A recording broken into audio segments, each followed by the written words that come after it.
And we're back here once again with another episode of the MSK Show, and this is going to be episode 530. So I hope you guys have a great day, and I hope you guys have a great rest of your week that is ahead of you. And in this episode of the MSK Show, we are actually going to be doing a Spider-Man Brand New Day open spoiler discussion. Now, normally I would clip out that part of the show and just upload it as a regular video on the channel, which would get a lot of views because I'm very successful and good looking and rich, obviously. But I think this movie is better just explained all the way throughout the episode. So if you guys want to hear my own personal opinions about the movie and all the other guys on the show, just watch the whole episode all the way through, and then you'll just get our opinions on the movie. And if you differ and think differently, well, you can go fuck yourself, and your mom probably had sex with me. So it doesn't really matter, actually, you know? But we're going to do intros really quickly, and then we're going to get into talking about the movie. We'll start with our guest tonight, Kyle Corwith. He's been on the channel a few times, actually. You know, we've always had this, like, kind of, you know, black-white connection there, you know, like talking about life stuff, and he understands me. Kyle gets me. These other guys always pick on me and think I'm not as successful, but Kyle believes me. That's all. So you're telling me you live your life vicariously through him? Is that what you're telling me? No. Tall, white, successful. Obviously, I'm living my life through Bob. But how's it been going, man? It's been a minute. How you been well, going, it's not black and white with you and me today. Right now, it's black and orange. Oh God! But no, man. Last time you were on, I think it was like almost about. I think it was like 8 months ago. Holy shit! Not that long ago. I think maybe it was. MSK always exaggerates. No. Was that girl exaggerating when I blew her back out last night and she said I was? Yeah, she was. Yes, yeah. Because what you're exaggerating in that example is that there was a woman present. Yeah. Hey, getting girls is easy. And when people always say keeping them is harder, no, you don't want to keep her. You want to get rid of her. Oh my God. So that's always my motto. If it's like, you know, like people say guys get post-nut clarity. No, girls get that too. And I'm like, okay, you can leave now. You can get the fuck out. I don't need you. Like, what the fuck I need you for? You know? But, okay, Joe, this is not funny.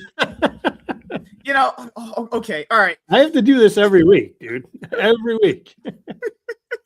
All right, Jared, how you been doing, man? Did you think about me over the weekend? No, actually, not at all. But I've been hanging out, saw the movie, really liked it. Been reading a lot of George Perez Wonder Woman because I got volume 2 of the omnibus currently. I also got, that's actually really fun, is the Marvel Maximum Collection, which is a video game that collects all of the old Marvel arcade games. Oh, nice. Yeah, I've been playing that. It's really fun. Yep, I've just been, you know, I don't know. Being successful is really easy at this point now. Once you build it, you just start to reap the benefits of it, you know? All right, Bob, how you doing, man? Well, I was good until I came on tonight, but For a second, I thought he was actually doing that. Man, you got a good voice. I thought that too. I was like, what are you doing here? Why are you not at a recording studio doing your first album? That's why. God, man. Yeah. No, man, doing good. I had a good time watching the movie. I saw it with my youngest son, and that was a lot of fun. Like I said, I had a good time with it, and overall, it was a good weekend, so I can't complain. Awesome. Joe, how was your weekend, man? That was actually pretty good. I went to see the movie. It was funny because the theater I always go to, everything was sold out except for maybe a seat or two up front or way in the back on the side where I don't like to sit. And the second closest theater was all sold out, but there's a theater that's about 10 miles from my house. The early shows were really packed. The evening shows were really packed, but they had one at 1:30. There was only like 15 people in the theater. It was like really bizarre, but I got in, saw it, really enjoyed it. I don't know. We'll talk about it tonight, but I really had a lot of fun with it. Yeah, same for mine. So when I went to go today, there's so many times for it. You could go at 11:30 or 1:45, 2:30, 3:45, 4:40. Yeah, those are all the showing. Man, 5 showings for this thing. Those were like the showing that I was at. I went to the 2:30 one. That had at least about a good 15 people in there. I thought I was going to be usually alone because, you know, you go to the movies like on the weekdays sometimes because you're just bored or you have to watch a new movie you couldn't watch on like when it came out opening weekend. It was a pretty nice crowd in there. They were eating it up, actually. Oh my God. Well, yeah, as for me, I don't know. I just worked this past weekend. I got paid for my other job, and I used that money to spend on this movie, actually. Yeah, dude, $30 for... I still have the Skittles. I bought a bag of Skittles from the theater, actually. Bag of Skittles, chili cheese nachos, and a mixed icy. Oh, God. And the girl I took out, she got some stuff, too. You guys don't believe me about the girl part, do you? No, Did you inflate her? Well, here's She would have taken the Skittles. Well, here's the question I have, MSK. It doesn't count if she's a hostage. Yeah. Now, to be fair, It doesn't. She has to willingly go with you, brother. I was going to go with her sister, but me and her sister got into an argument, and then I said your sister was better anyway, and then her sister went with me. Well, You guys don't believe me, do you? Right? No. Especially after that I story. believe you. We don't believe any woman went with you to this movie, brother. What's this crazy MILF that I interacted with recently? Oh my No, god! you keep trying to change story. It gets even. Here's the The problem. only thing I When believe I is that you challenge ate his- chili cheese fries. Or challenge his whatever. stories, I love how he gets more unbelievable with the story. I have the receipts now. I usually try to. Okay, older women can be hit or miss, right? They have a lot of baggage. They're always super ran through. But this one, she was like, "Oh, I'm different. I'm that one song. Oh, I'm different." No, she wasn't different. Literally, I met this chick, and then within 2 hours, leaves me 5 messages. And then she was like, "It's been like 2 hours. You haven't messaged me back yet because I'm working. I'm not a black guy that doesn't work." I didn't even know how to respond to that. I was just so confused. But it's maybe because I'm good looking and successful. Like, that usually turns women off. She's like, "Do you have any baby mama drama?" I was like, "No." Can Doctor Strange wipe my my memory of ever being on this show, please? Can I do that spell? Well, there was some Doctor Strange going on in that movie theater today when she was sitting on my face, but none of that. Actually, I'm a professional. Actually, at the end of the day, I'm very calm and collected. Why do you not believe me? Why are you doing this? Professional. You're You're a professional. You're embarrassing me in front of our guests. Like, oh my god, Okay. Kyle, I'm sorry, Kyle. Yeah. What? We'll pre-apologize. Well, this is an interesting situation because all you guys seem as though you're guests as well. I mean, you don't seem used to this yet. Oh no, we're we- used And to I've it. only been on here twice before. We're used to it. It's Trust a me. hostage situation, pretty much. Oh, MSK, I do believe you went to the movies today with a woman, but I do have a question. Did you inflate her before or after you got into the theater? I don't remember, That's all I need to honestly. know. I don't know. No, she came pre-inflated. Yeah, there you go. The box set, I could get my money back. Half used. Half used. You need to go to prison if you're buying that stuff. Just to point it out. Used. Case in point. I will also point out one time someone tried to steal my debit card information off eBay and bought dildos and a PS5 controller. The person was from like Nebraska, and I had to tell my bank person, like, "Sir, did you purchase 2 black dildos at 5 p.m. this day?" I'm like, "Ma'am, I don't live in Nebraska. I live in California." She was like, "Oh, that makes sense." The people tuning in for Spider-Man talk are now gone. I know. Yeah. Well, All the children that came out because they saw the Spider-Man Brand New Day discussions of now MSK is about to see a bunch of angry fan mail or mail because he has no fans from Karen. Whoa. To be fair, black people can't write or read, so they can't send in anything, and they don't know. Hey, I didn't say black or white. That's what you implied. And keep in mind, No, I didn't. Black people don't even know where the post office is or the DMV's at. That's what the previous New York governor said. Black people don't even know how to use a computer. Come on. Come on. She was cooking there. We do agree with her. Like, come on. Okay. All right. But all jokes aside, okay. Because I'll probably time. I don't usually do time sense. That's kind of gay too. All right. About 9:20 right now, we'll start talking about Spider-Man Brand New Day. All right. So just a complete preference because I know people are literally retarded beyond all reasonable doubt. You're stupid. I'm smart. I have a 200 IQ. I'm a genius. And I'll just let you know right now, because I know people can't read. The title says open spoiler discussion. So if you bother coming in the show and saying, "Why are you spoiling this?" I am banishing you to the shadow realm. If you're that retarded where you can't read, you're black and you need to get the fuck out of here. I like people who can read. Just my own personal. Just the title itself will give it away. Also, people still haven't seen the movie yet, because they might be working or whatever. So just understand this is a spoiler discussion. If you don't care about spoilers and you sometimes, I know the people that out there that like to watch spoilers for movies and then go watch them, whatever, do whatever you want. But if you're Jean Grey is in this movie. Oh, she's not. My dad was. What are you talking about? Actually, the main villain was black. Yeah, you're right. Actually, You know you're what's right. crazy? The main villain of this movie was black after they just announced that Wonder Man was canceled. and after people were trying to Mahershala call Disney racist. I'm like, no, they're just canceling projects that no one watched. Even before Blade. that, Blade just called him out. Mahershala Ali just called him. I don't. Man, the timing is. I'm not. Yeah, I'm he saying it's called him out. coincidence. Mahershala Ali calling them out. Wonder Man canceled, and now the main villain of this movie is black and killed a white girl. Actually, it kind of sucks about Wonder Man. I kind of liked it, but Yeah, I'm me not saying it's too. great. But I thought it was interesting. All right, let's start our Spider-Man Brand New Day open spoiler discussion. So. Mhm.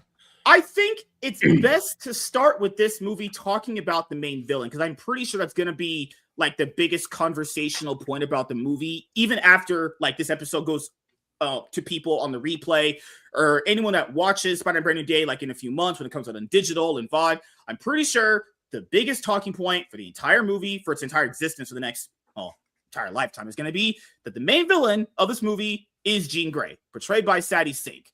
Now, the problem with this is we know X-Men is coming, and X-Men is going to be directed by the guy who directed Thunderbolts. Now, the thing is that X-Men is probably going to be coming out, 2028, 2029 minimum time frame, right? The biggest issue that I have with the character is they've already kind of given her this villain arc of essentially murdering people. Now, to be fair, they do kind of mend it a little bit better than they did with like Wanda, because Wanda's was different to a certain extent. I know people kind of bring up Wanda, but Wanda's was something that was completely like in a different kind of stratosphere. I can see the They are different, MSK. Look, part of the issue, or at least the way I see it, Wanda was already an established superhero. Yeah, she came from a rough background and she did some horrible things and all of that stuff. What was it in Age of Ultron at the beginning? Mhm. But then she ultimately becomes a hero and then she reverts back. That's part of the issue there, is that she reverts back. Where in this version of Jean Grey, she's still a kid pretty much. She hasn't really had that training from Professor X to kind of guide her in the right direction. So I do think that there is a difference here, but I get what you're saying, because I think it's a very valid criticism that at one point, I mean, she's controlling somebody who just walks out in the street and gets run over by a car. It's like the movie starts with basically an old lady rampaging in a tank, killing people, knocking down police cars, and they kind of find out it's not exactly her that did it. It's Jean Grey, who was obviously able to hop into people's minds and control them. But I'm just saying, like, I want people to really understand this, though. First impressions matter a lot, and first impressions matter differently now than they did years ago when these things kind of first started. Like, I know people bring up that Iron Man was technically a person who manufactured all those machines for his company, stuff like that, but they wrote the movie in a way where you rooted for him later on as the movie went. Whereas with this one, it's like, do you really kind of root for her as it ended? You know, I'm just saying, what happened to her wasn't her fault. Someone else did it to her, but was the right step was hopping out of people's minds, maybe murdering people to get where she needed to go. That's just kind of where the disconnect come from. I'm not saying it's good or bad. It's like, well, it just depends on how you personally look at it, though, you know?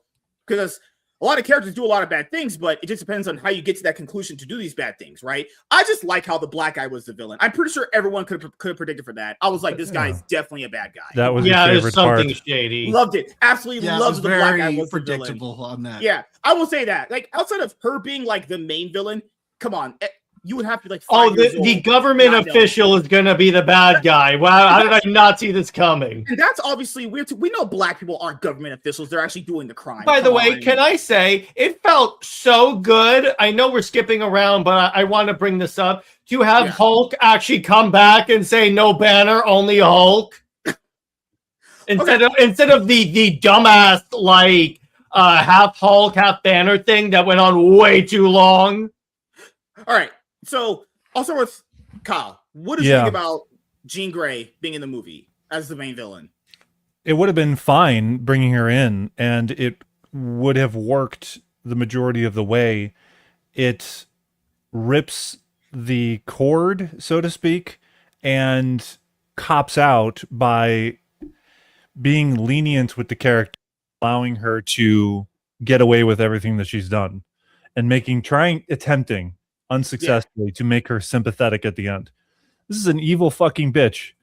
I just put my review out and I stated very plainly that is exactly what she is, and she had no right to be seen as, redeemable. Redeemable. It's unearned. She knows what she's doing. She's well aware of it. She's old enough to know. She's a 16, 18-year-old. This is bullshit. She knew well aware. It's very cruel what she did to Peter on that roof when she was inhabiting MJ. Mm-hmm. Oh yeah. Oof. Yeah, that was my That's sociopathic.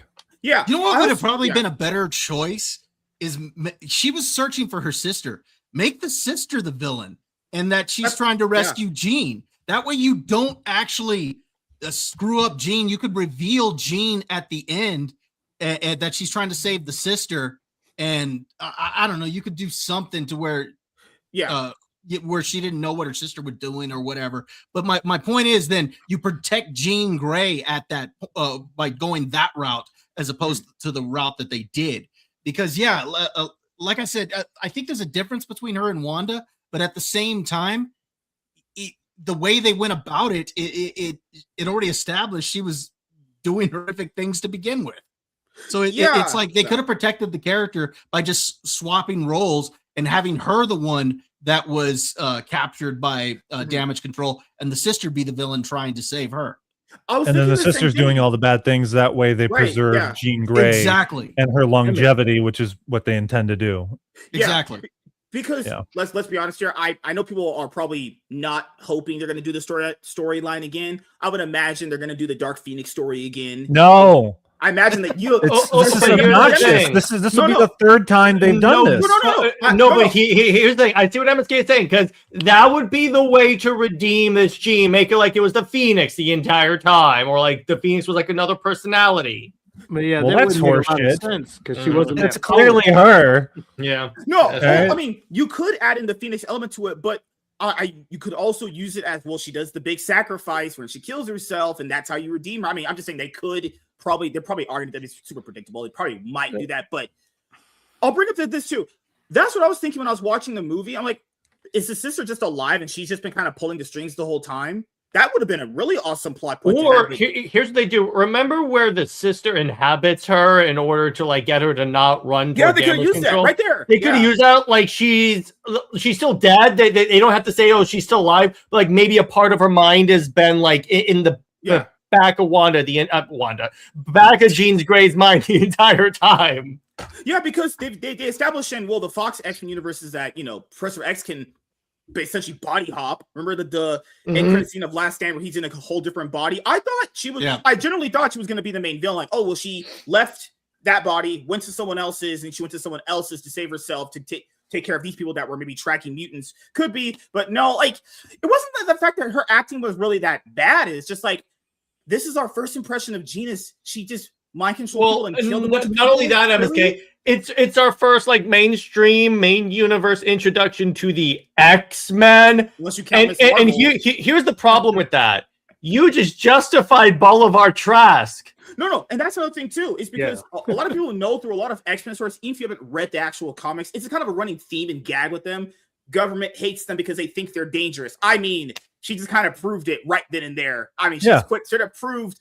I mean, come on, it's not other mutants' fault. She quite literally proved to the government these people are actually super dangerous. Mm-hmm. Like, she straight up like hauled off like half the entire city they had. Where the point where everyone's just frozen. It's like, okay, this bitch is definitely like not someone you could probably contain at all. Do you remember back in 2000 when the first X-Men came out? You had the senator in front of all these politicians, and the one example that he gives that's just ultimately innocuous, but evidence to prove how these people are dangerous or could be dangerous is we have a woman who could walk through walls. And then let's flash forward 26 years to now, where we have Jean Grey portrayed as someone who is nearly killing people, and the only reason that she doesn't is because of the intervention by Spider-Man. Yeah, and that's the thing. Sorry. Go ahead, Joe. Yeah, I was going to say, we discussed it before about how the writers today, they're about trauma farming. It's like, well, she had trauma, so that's going to excuse what she does. Look at Ironheart. You're right. When she was in Wakanda Forever, she had to kill those cops when she blew all their cars up. They were in there. And at least in this, when she put the bombs in the damage control building, they did say they evacuated it. And then when the cops got shot, they did get shot in the leg. The only person I think you could actually safely say she killed is the guy who walked in the street. But what I think in that scene, No body, no death, and all that. Yeah, what they should have done is had the car like skid on the brakes and have her bump into him, that kind of thing. Well, hold on. You're forgetting the guy, the SWAT team member or some security guy that she occupies, and throws him off of the rooftop. Yeah, she attempted to kill him. She attempted to kill him. Well, Yeah. I think it's more like she knew Spider-Man would save him, so she was trying to distract him. But still, I see what you're saying. The attempt is still there, right? Mhm. Yeah, that guy would have been scrambled eggs on the ground, actually, if he felt like that. But we saw that with Wanda. Ironheart, she ends up selling her soul to the devil. And she has this whole thing where she's, well, her dad was killed and blah, blah, blah. Her friend's dead. And it's all these excuses. And, it's tiring. And it's not good storytelling. I gave this an 85 on Criticlist. And the big reason was because of her. They didn't handle Jean that well. And it was very predictable. And this was the third movie in a row where they talked the villain down or the antagonist down. That, and they did that in Brave New World. They did that in Thunderbolts. Oh, not third because technically Fantastic Four. I forgot about that one. Yeah. So three of the last 4 movies, they talked the villain down. And it's just, that's not that exciting. Yeah. I think what they should have done is had her do her best not to kill anybody. Like even, show her trying not to. She may go too far and then realize it and stop, or just not kill anybody. Or in the end of the movie, I didn't hear this. I actually was listening to the Friday Night Tights Nerdotic channel, and he made a good point. He said she should have turned herself in at the end of the movie, and then you could have a post-credit scene where she's in prison, and you see like a wheelchair roll up. You just see the wheels, so that would work. And I thought that was a great idea. I wish I would have thought of it. But it's just that constant, well, it's okay because they have a trauma. Well, that's not okay.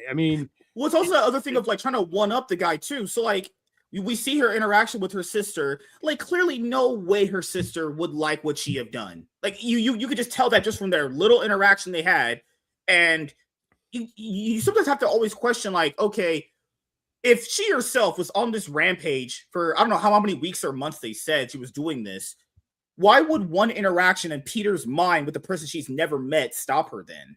Yeah, that's why these talk downs are kind of odd. Like in Brave New World, why would Sam talking to Hulk talk him down? It should have been his daughter.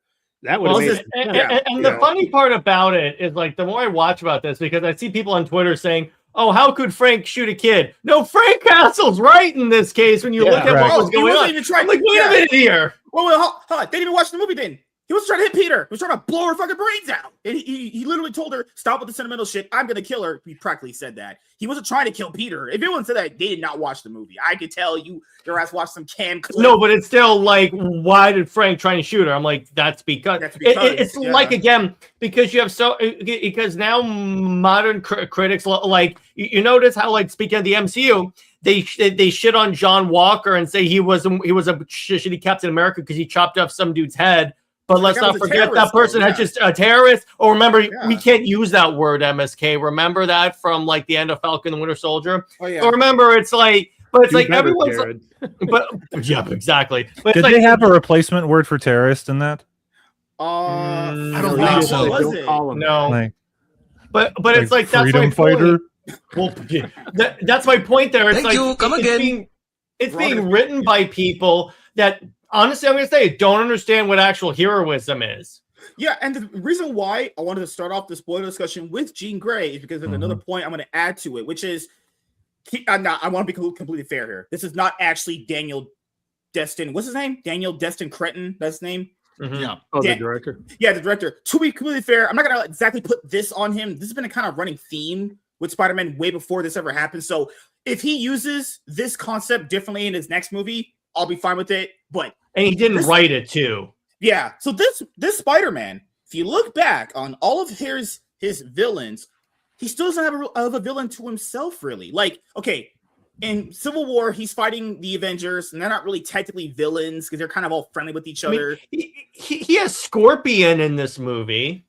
In Homecoming, there's Vulture, but he's mad at Iron Man for what Iron Man did to him. Vulture is a you know Spider-Man villain, but his motivation. And Mysterio doesn't like Iron Man. Yeah. And to be fair, you have No Way Home, but those are Spider-Man villains from technically better movies. Well, not maybe Spider-Man 2. That movie's horrible, but Spider-Man villains from different, universes actually. And then we have this one where Jean Grey is his main villain in this movie, but she's supposed to be part of the X-Men, one of the good guys who's with Cyclops. Is like, when does he get his own villain? Like, when does he get a chance to have that personal, like in The Dark Knight, where Batman's going against the Joker? When do you get that from this Spider-Man? I'm still looking for that. Like, Peter had that with Dr. Octopus, the Green Goblin, and the first two Sam Raimi movies. Kind of had it sort of in Spider-Man 3 with Harry, but that's not as a good example. What they need to do in this, which would be great, is start introducing Oscorp. You don't even have to cast Norman yet. You don't even have to introduce him. To have him show up, you don't even have to cast him. Have him show up there, maybe, and then you reveal that like maybe the Dark Avengers, and you do like Dark Reign where he became Iron Patriot, because that way you have that kind of back and forth with him and Peter, and then all of a sudden he goes straight Goblin. Yeah, like it's just kind of now. To be fair, not just this movie. This has kind of been a running theme in the MCU for a very long time, with their villains not really being like good or having that. But with Spider-Man, since we know now that Spider-Man's probably bigger than the Avengers, which is crazy to say. When does he get that? When does he get the villain? Like, when does he get one to himself? Like, you could have had. I've not seen Daredevil, so I can't say what they did with Kingpin. But where's Kingpin? Where's Hammerhead? Oh, MSK. I don't know if you saw this. Speaking of Jean Grey, you know what's even worse? Somehow it gets worse. Okay. People are shipping Peter and Jean Grey now. All right, shipping a serial killer with a guy that has nothing. Oh, another thing. This is like, and we'll talk about positive in a second here. This is another problem I had toward the very end. So this is another problem that isn't really this director's fault. This has been established in other movies that we said is going to be a problem eventually. Okay, so like the Spider-Man really never had like spider sense, right? And it's established in this movie, his spider sense is finally coming to it. First of all, that's already bad that spider sense is coming. And he had it. That's why he knew that Norman was playing possum in the previous movie. Yeah, where they were calling it a spider tingle. Now, my thing is that, okay, at the end of the movie, he's fighting the Hand, and his spider sense is going off. He can use it effectively now. He's finally using combat. How did his spider sense not go off when that bullet's coming to him? I was like, what? Wait, the bullet's gonna hit him. Why does he used his spider sense like 20 seconds ago against those other Hand villains right then and there? I was like, what? But didn't the spider sense go off? That's why he. Yeah, he jumped in front of her. Yeah, that's why he jumped in front and saved her. Yeah, but you would think he wouldn't. Stupidly. But you would think he wouldn't get hit by the bullet if he's using the spider sense. You would think they would just get out of the way. I'm like, all right, weird choice, kind of, but I guess we finally now have Spidey sense and. The fourth movie. Maybe he did that. Maybe he did that to kind of scare Frank away from his killing tendencies.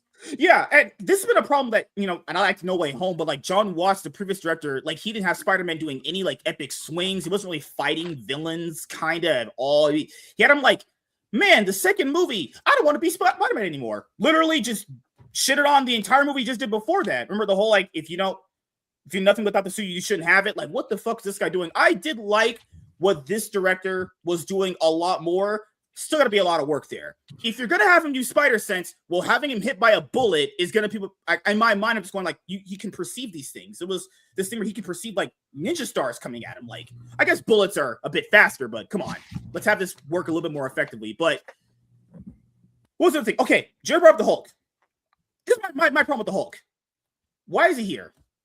That's the problem. The director actually explained that because the idea about Banner struggling to contain the monster, to contain the animal, and it's mirroring the kind of change that Peter is going through with like his spider hormone. So you know what? You may not like the reasoning. At least you had a reason beyond. Wouldn't it be a cool cameo? And actually, where you finally get the full-on Hulk. Yeah, I was about to say. I don't care if there's any other reasoning beyond we actually got. First up, it's the first time that he has said no Banner, only Hulk. So I'm like, okay, you know what? I'll give it. And plus, we got Punisher going up against the Hulk and going, hell no. Yeah, I will say. Can you guys clarify when was the last time that we got full on Hulk? Avengers. Was it Thor Ragnarok? It Yeah, might be okay, Ragnarok. Yeah, Ragnarok. Because I literally left it in my video where I said it's been since Age of Ultron. Wait, no, Ragnarok. Well, And then actually, rageful smashing Ultron. I said in the comments, can you guys clarify that for me? No, you're right. Well, Like, technically, you are right because the whole Hulk smash, serious Hulk, that was Age of Ultron. Unless you 'cause- count his scene Because with in Thor versus Ragnarok, Hulk in he's throwing a Ragnarok, ball up against the wall and stuff like that, and laughing at Thor as he's trying to walk through the shield and stuff like that. So Yeah, if you're Yeah, about like super menacing Hulk, I would say the fight scene between him and Thor in Ragnarok would probably be the last time we've got a full on savage Hulk. Yeah. Like I will say I did. The Hulk justification for me is weird. Well, but I actually, did- no. Mhm. We actually did get the rageful Hulk in Infinity War for 20 seconds until Thanos bitch I slapped don't know. him. If that, But I don't think we should count that I because wasn't that's going to not count that at all. because here's the problem. Hulk should have annihilated Thanos when he only has one stone. And he's not even using it. Fair. Yeah. So I will say the director of the movie, I will say I did like the way that they used the Hulk to a certain extent. I was half and half on it. Like I did like how they created like there was a scene in the first Avengers movie. Do you know like when he's chasing Black Widow in that cargo and it's like this super suspenseful scene where it's like The kind of horror scary movie? for her? Yeah, Yeah, I there's a like great how they, shot where it's a telephoto lens. Yeah, And, you hear him roar and she's like super scared. Slow motion. I liked how they brought that back for this movie. If you're gonna use him in that aspect, you have to make him scary. I did like that aspect. That's pretty cool. My only issue is like, okay, Hulk is really strong.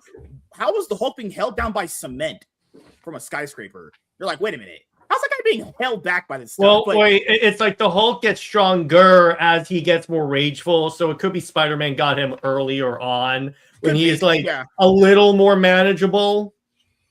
So yeah, that's all it for the Hulk. I mean, I can go 50-50. I did like the direction the director got Hulk back to be because like, god damn, was this character just the last time we saw this character, he was getting talked down to by that cringe retard bitch and She-Hulk. Like you can't go worse. And someone brought this up. It's like what happened. You notice how MCU pretends that his son does not exist.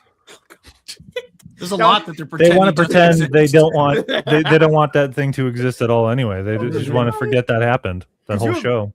Yeah, God. The last time we see this guy, he has some sort of random son, and then that She-Hulk chick is just talking down. I can control my anger better than you. Just God, nothing's worse than that. Hulk went to the rock bottom with that. All right, other things to go over. Let's do Tom Holland's performance as Spider-Man. Did you guys like This it? was, I think, the closest to actual Spider-Man he's ever gotten. That's my favorite performance from him as Peter Parker. I thought he nailed it. I don't think he was, like any of the criticisms I have about the film, none of them are about him. Yeah. I thought he was dead on. I thought he was good. He overall, nails yeah. the youthful naivete that like Spider-Man has. Because like, this is why, like people are always going to mention this when they talk about movies, like a certain person can get more out of someone depending on if they like the vision. So like, I remember Tom Holland, he had an interview where he was talking about, they had like scrapped the first initial idea for what the movie was because he didn't really jive with it all that well. And then this is the other version that they kind of came up with later on. This thing is like, I wasn't really a fan of what John Watts was doing in a lot of those movies. Like, No Way Home was kind of like the exception, but the other ones were like very bad decision making he was making with Spider-Man. You could see the way that he got Tom Holland to be Spider-Man compared to what John Watts was doing. Like maybe John Watts was just being kind of like a paint by the numbers guy. He felt like just the Spider-Man name was going to carry things. It felt like the director of this movie really got him to actually be Spider-Man. Like I want to see this guy actually acting and interacting because he felt just so Disney-fied. In those other movies I was watching, like this guy, you got to put up a performance here? Like, holy shit, dude. Because go, Jared. one of the things that I brought up in my review of it on Twitter, it's like, okay, this is the first Spider-Man movie that felt like a Spider-Man comic because a lot of times, some of the fun parts in Spider-Man comics is like, he'll be swinging against a villain. Then all of a sudden, the Punisher or another character will show up. And then like we see how he interacts with the Punisher. Because I thought also his like interactions with Frank was really like well done. The chemistry that they have, how they're like playing off each other and bantering, and the fact that Punisher had to play the part of Spider-Man at the end of the movie, and he's like doing this. He's even grunting. He's like, You know, I will say he went a little too goofy for me. I think he was too nice to Peter. I say in my review, when they're bantering back and forth at the end, when he starts crying, even that I don't even believe. Frank starts crying. Yeah, that was. He sees that Peter's going to be okay, and they have a laugh over it, and he starts laughing himself. I don't think he would have done that at all. I think he would have just said "fuck off" and then just, that's it. Man of fewer words. Too much talking between them. More awkward moments, I think, should have been embraced. The first part, when he's introduced in the movie, he's super serious. And I feel like that just kind of happens with characters like that. If you interact with the opposite parallel version of your character, the movies kind of always do that. Plus, he's in a PG-13 Marvel movie. He's not in his show. In his show, he's very much like the F-off type of character.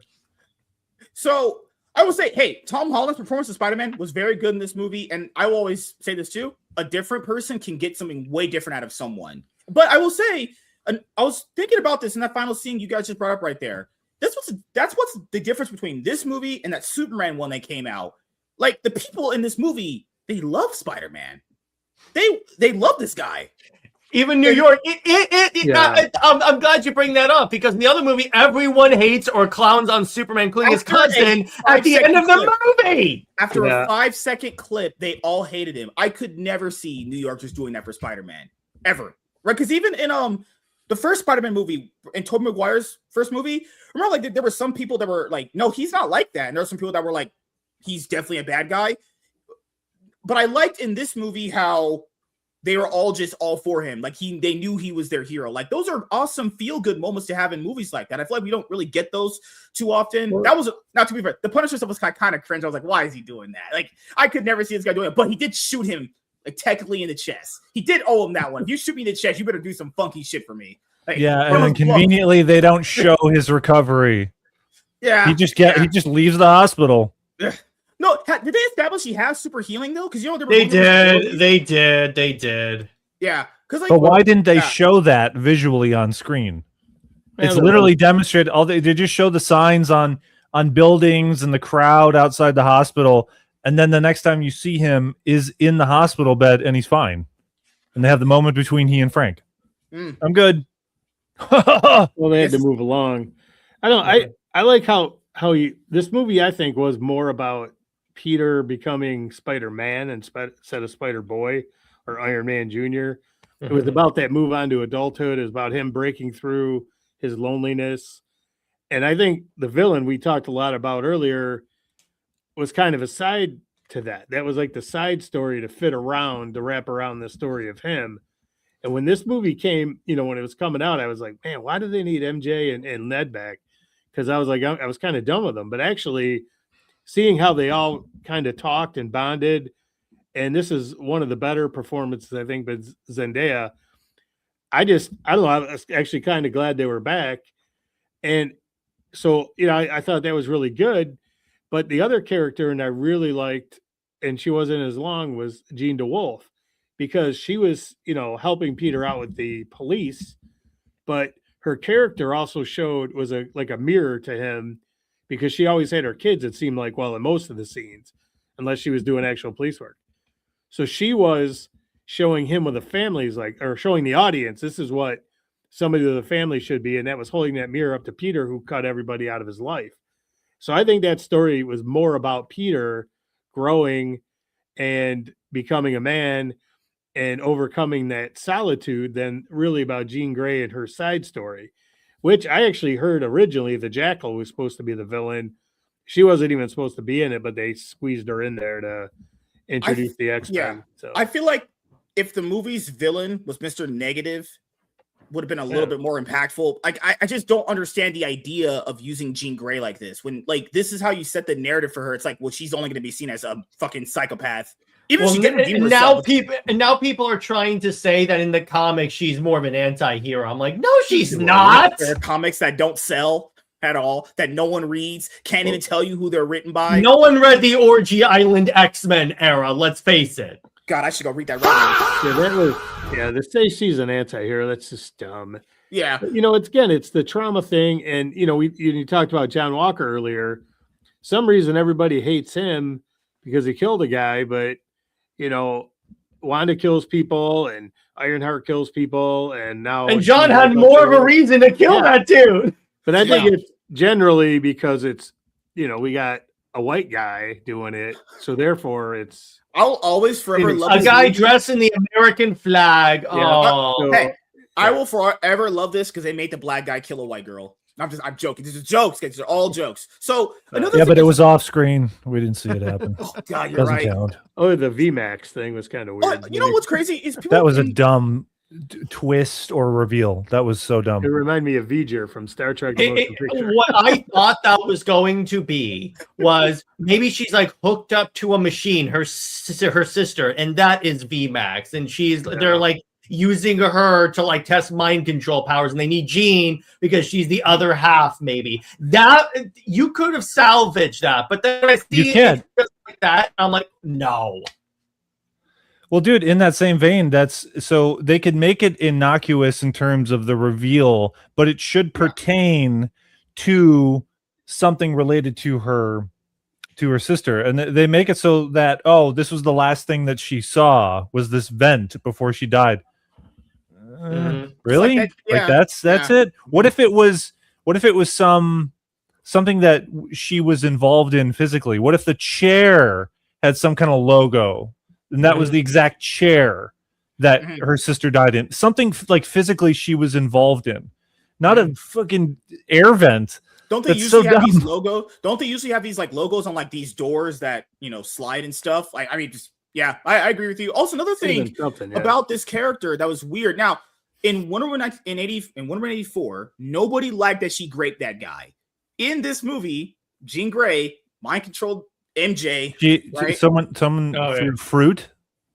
No. You remember when so she mind controls MJ. I don't get it, dude. You won't say rape. You say grape. That's true. You say all bunch of other shit. That makes zero sense. Zero. Welcome to MSK Show. I'm an entertainer. It's what I do. I just entertain people. Okay, so I don't know how people are going to perceive her even after. So like all these murders that happen. I mean, the movie's narrative says they're all still alive. I mean, I guess. Well, hopefully that's not true because I still can't fathom my brain of seeing a guy ran over by a car and living. But then again, I've seen a lot of crazy things in my life. I've seen my sister and wife get banged up by two black guys. Okay, all jokes aside. So she takes over MJ's brain. Then SA's Peter, right? Because remember, that's not her doing that. And MJ says she didn't remember what the fuck even happened. So Jean Grey just like took over another girl's mind and SA'd another dude. Because remember, Peter is thinking that's her, right? It's like, this is a morally gray, ambiguous shit. And again, the whole playing with Peter's mind and making him think that MJ remembered him. Like I know people are gonna say, well, that wasn't MJ did it. And like, no shit, Sherlock. It was obviously Jean, but like no one liked it when Gal Gadot, Wonder Woman did that to that one fucking dude in that movie, and she knew who that was. Like obviously he doesn't know that he was getting duped, but the villain sure knows she's doing it. To be fair, in Wonder Woman 84, that guy wouldn't have a fucking problem with that happening. Yeah.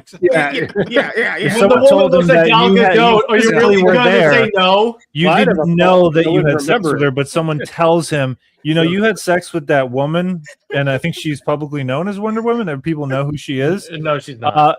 Not yet? Okay. The only reason to be mad is you would. Still, she looks like Gal Gadot, so it's like of that woman to him and said, did you know that you slept with this person? I did. Cool. Somebody get on video. High fives, dude. Hey. But the principle remains the same. Yes, the principle and the double standard. Yes, it should be pointed out. Also, MSK. Here's the thought experiment. Imagine if you had a male telepath do that to a female superhero. I was gonna bring the same thing up. Imagine the backlash this movie would get. Can you imagine if that was Professor X as the main villain? He was doing that to girls. Oh my! Which is funny because in the early comics he was in love with Jean Grey. God, man, that was dumb. Oh God! But that also leads to a problem because Mary Jane, when he tells her, he's like, "Look, I just want to tell you this," which I think was fine because hey, she kissed me, but you weren't in control. And she goes, "I don't remember that," and that gave him the idea that wait a minute, that's why the leader of damage control, which I can't think of his name right now, when he told him about how she picked my brain for Sarah, he said he remembered it. But the problem was earlier in the movie with the one guard that he webbed to the wall, told him the same thing. He didn't remember anything. So he already had that information that they don't remember when they're possessed, but then he gets it again, and that's how he remembers. So, well, he's still human and fallible in terms of it was a double reminder. Yeah, there was a lot. It happens. Yeah, that's permittable. That's true. Yeah, but that is a little weird. But at first when he said, I did, if he was going to say, "I'm sorry, I didn't get your permission" or something stupid. Yeah, it started to feel that way. I would have rolled my eyes so far back in my head. But I'm so sorry. I'm so sorry that I happened. didn't get your permission. I know. Excuse me. You're apologizing for the bitch that took over the girl's mind, MJ's mind. What are you talking about? You had nothing to do with that.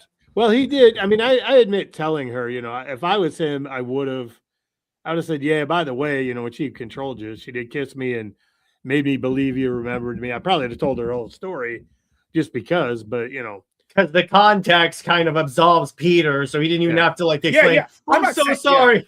Yeah, I'm not saying that was for Peter. That's for Jean Grey. That she would just do that to someone. That's bad. That's awful. Well, you want to know how they could have fixed that scene to really level it out to the point where he still does that, but her response, how she responds, dictates how good this scene is. After she tells him, after he tells her what had happened, the next thing she should have said was take a beat, thinking about it, and say to him, "Wow, that must have been really tough." Empathetic, really feeling, wow, that must have been really cruel to go through that. Yeah, that's a really good. To really give a shit and care about him. Yeah, but what happened in the scene was she kind of I'm not saying she shrugged it off, but it's actually just didn't care. And it's I don't know. Didn't she say something akin to, "Well, I'm glad you told me that"? Yeah. Some shit like that. She basically makes it about herself.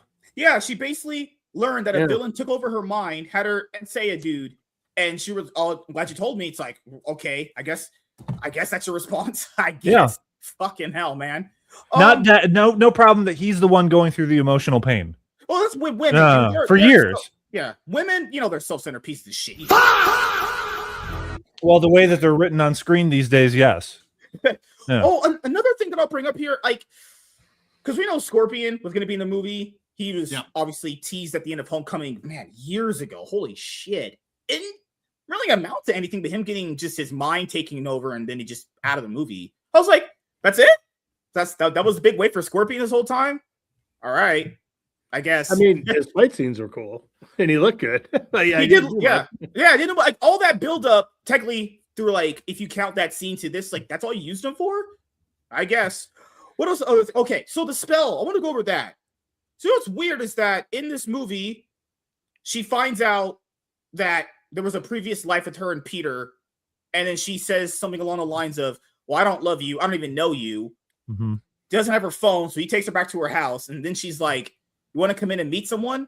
Obviously meet Ned, because he already been there in the movie they had met earlier. Yeah. It's like, well, but if you already established you don't love this guy, you don't know him, I guess you invite him into your house, I guess. I don't think it was that. I think it was just simply the fact that she lived with Ned and she knew that at that point, because the story had already come out, she already knew at that point that Ned was his friend too. And so I think she was just trying to be kind to Peter. Just let him take this opportunity to say hi to your friend. Yeah. Yeah. Finally. Yeah. And it's not some good moves that they put into the script. That's an improvement in the way that Zendaya portrays this character. Is a contrast from how she started off, looking like a junkie coming off the streets with her hair like she just came out of a dirt nap. It was ridiculous. God, so let's give credit to the director, who I think made a point to, with the makeup department and the wardrobe, hey, let's make her look like a woman who's attractive and not a homeless chick. Yeah, and keep in mind, I'm not saying this. People say this is not Mary Jane. This is Michelle, whatever. It's Michelle like Jones. Michelle. Oh, She's playing the role of Mary Jane. Okay. At least she was trying to act in this one. Because the acting she was doing in those other three, that wasn't when she was. I swear she was phoning it in. She's not trying. And keep in mind, like we mentioned here, the director really did do a lot more than what the previous guy did, at least as far as performances. Now, what I want to go over with the spell was that okay, so.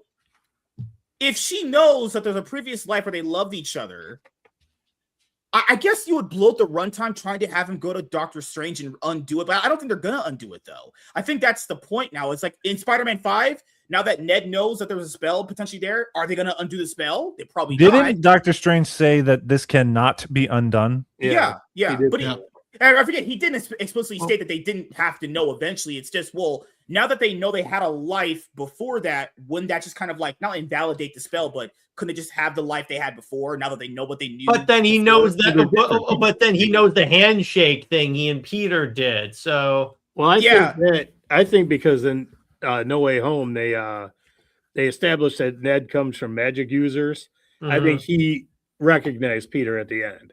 That's what I think. That's what they're going to use to try to justify the fact that that he because they remembered didn't Peter. imply, And I'm fine with that. Does it make sense? Not really. But The spell made no sense if anyway. you want to do that, that's fine. Well, I mean, no, if you're gonna have I guess if you make the Spider-Man 5 movie and then you have a scene where maybe it's gonna happen. I know it is. There's gonna be a scene where he's like, you know what? Well, actually, this spell has problems with it. It's not exactly foolproof. You know that's coming eventually if they want to ever undo it. But Well, it's he just can like, always tell everybody he's Peter. But that's the one thing I didn't understand. He kept telling, like he was afraid to tell people his name was Peter.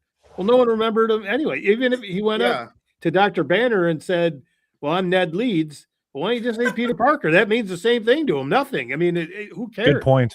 And when Yeah, he that's gets very to the good. party, he says May because he said Mater, yeah. Maynard, and he could just say Peter. But now maybe he didn't want to have them, excuse me, say that because in the end of the movie, he says Peter. But one thing I did like, I apologize for that. Sorry, is when he takes his mask off and Mary Jane remembers him from the party. She says, "You were at the party," and I was gonna cringe because they made Maynard as like a joke because that's kind of a joke name. Mhm. I'm so glad she didn't say, "Oh, you're Maynard," and make a joke out of it, like because Marvel tends to joke about everything, and they really cut way back on the Marvel humor. So I'm Thank just God. glad she said, "Oh, you were at the party." Didn't bring up Maynard to get another laugh. Didn't do that. I just think that was a small thing that I thought was good because I knew she was going to recognize him from the party. And if she makes a dumb joke about Maynard or they bring up Maynard, it could ruin something. Who's the guy that she kissed? Was that Flash? That was Paul. That was Paul. Yeah. Then after that awesome scene, he gets cucked. And to be fair, like she's not exactly cucking him in that moment, but She doesn't know. I mean, He doesn't exist at a certain point. Like the whole movie forgets about him. He doesn't exist anymore.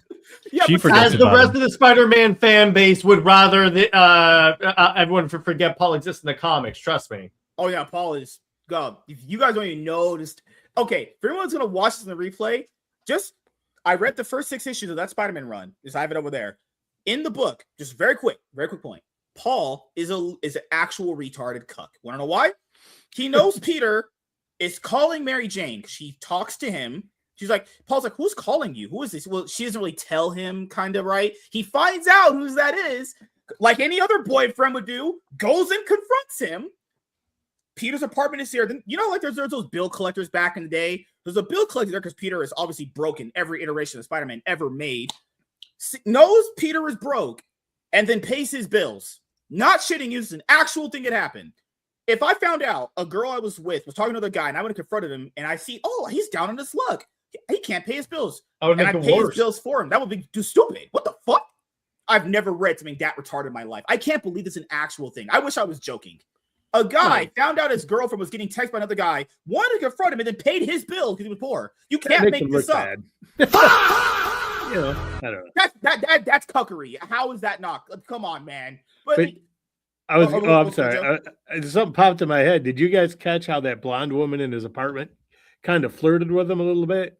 Yeah. He goes, oh, do you live in the building? That reminded me of the Oh. Tobey Maguire when he had the yeah, neighbor yeah. girl and Yeah. that cute blonde who Yeah. kept flirting with him. And I was thinking, are they going to kind I, of do that I, again? I will Until say, you mentioned her, I completely forgot. But I thought that while I was in the movie watching it, I thought they were going to pay that off somehow. Yeah. And maybe they're setting that up for a sequel, which the rumor I is believe- that they're going to do 3 more with Holland. Okay, At he's least going to be 2 more. 45 by the time they get around to the third He's already one. talking about passing the torch. At least 2 more movies he'll be on. Oh, they'll do But- 2 more. Well, know Which would make notice- it would make it 2 trilogies. And that's yeah, fair. and Yeah, if we're you gonna count do Avengers you movies, notice that particular blonde happened to have an all-black wardrobe. I'm just saying though. Wait, Oh, What wait, does that mean to you? Felicia Hardy. Yeah. Oh yeah? Oh, yeah. So I'm like, if they want to do something there, that is the Wait a opportunity. minute, Well, I can't accept anyone else but Sydney Sweeney in that part. yeah. For No. 2 obvious reasons, we know. I'm just, Well, we all know she has to play Power Girl for those 2 obvious reasons. that could work. She too. can play more Wait, than one role. Wait, did those Yeah. leggings? I swear those leggings. This is not gay. I did those leggings say juicy on there? Yes, they did. Oh yeah, it was very quick, but keen eye. Yeah, you had to I pay did attention. notice that. Those leggings. Is said that shit juicy. still? Are people still wearing that? Yeah, Seriously, Yeah. That was done I haven't 20 years seen that ago, on an man. actual person since high school. I have female friends that wear that stuff. Okay, It's- that's remember when still they got- around. Right? Did that say gay? yeah. did- I'm just saying they had a man. They had a man out here wearing juicy on his. Oh god, I was.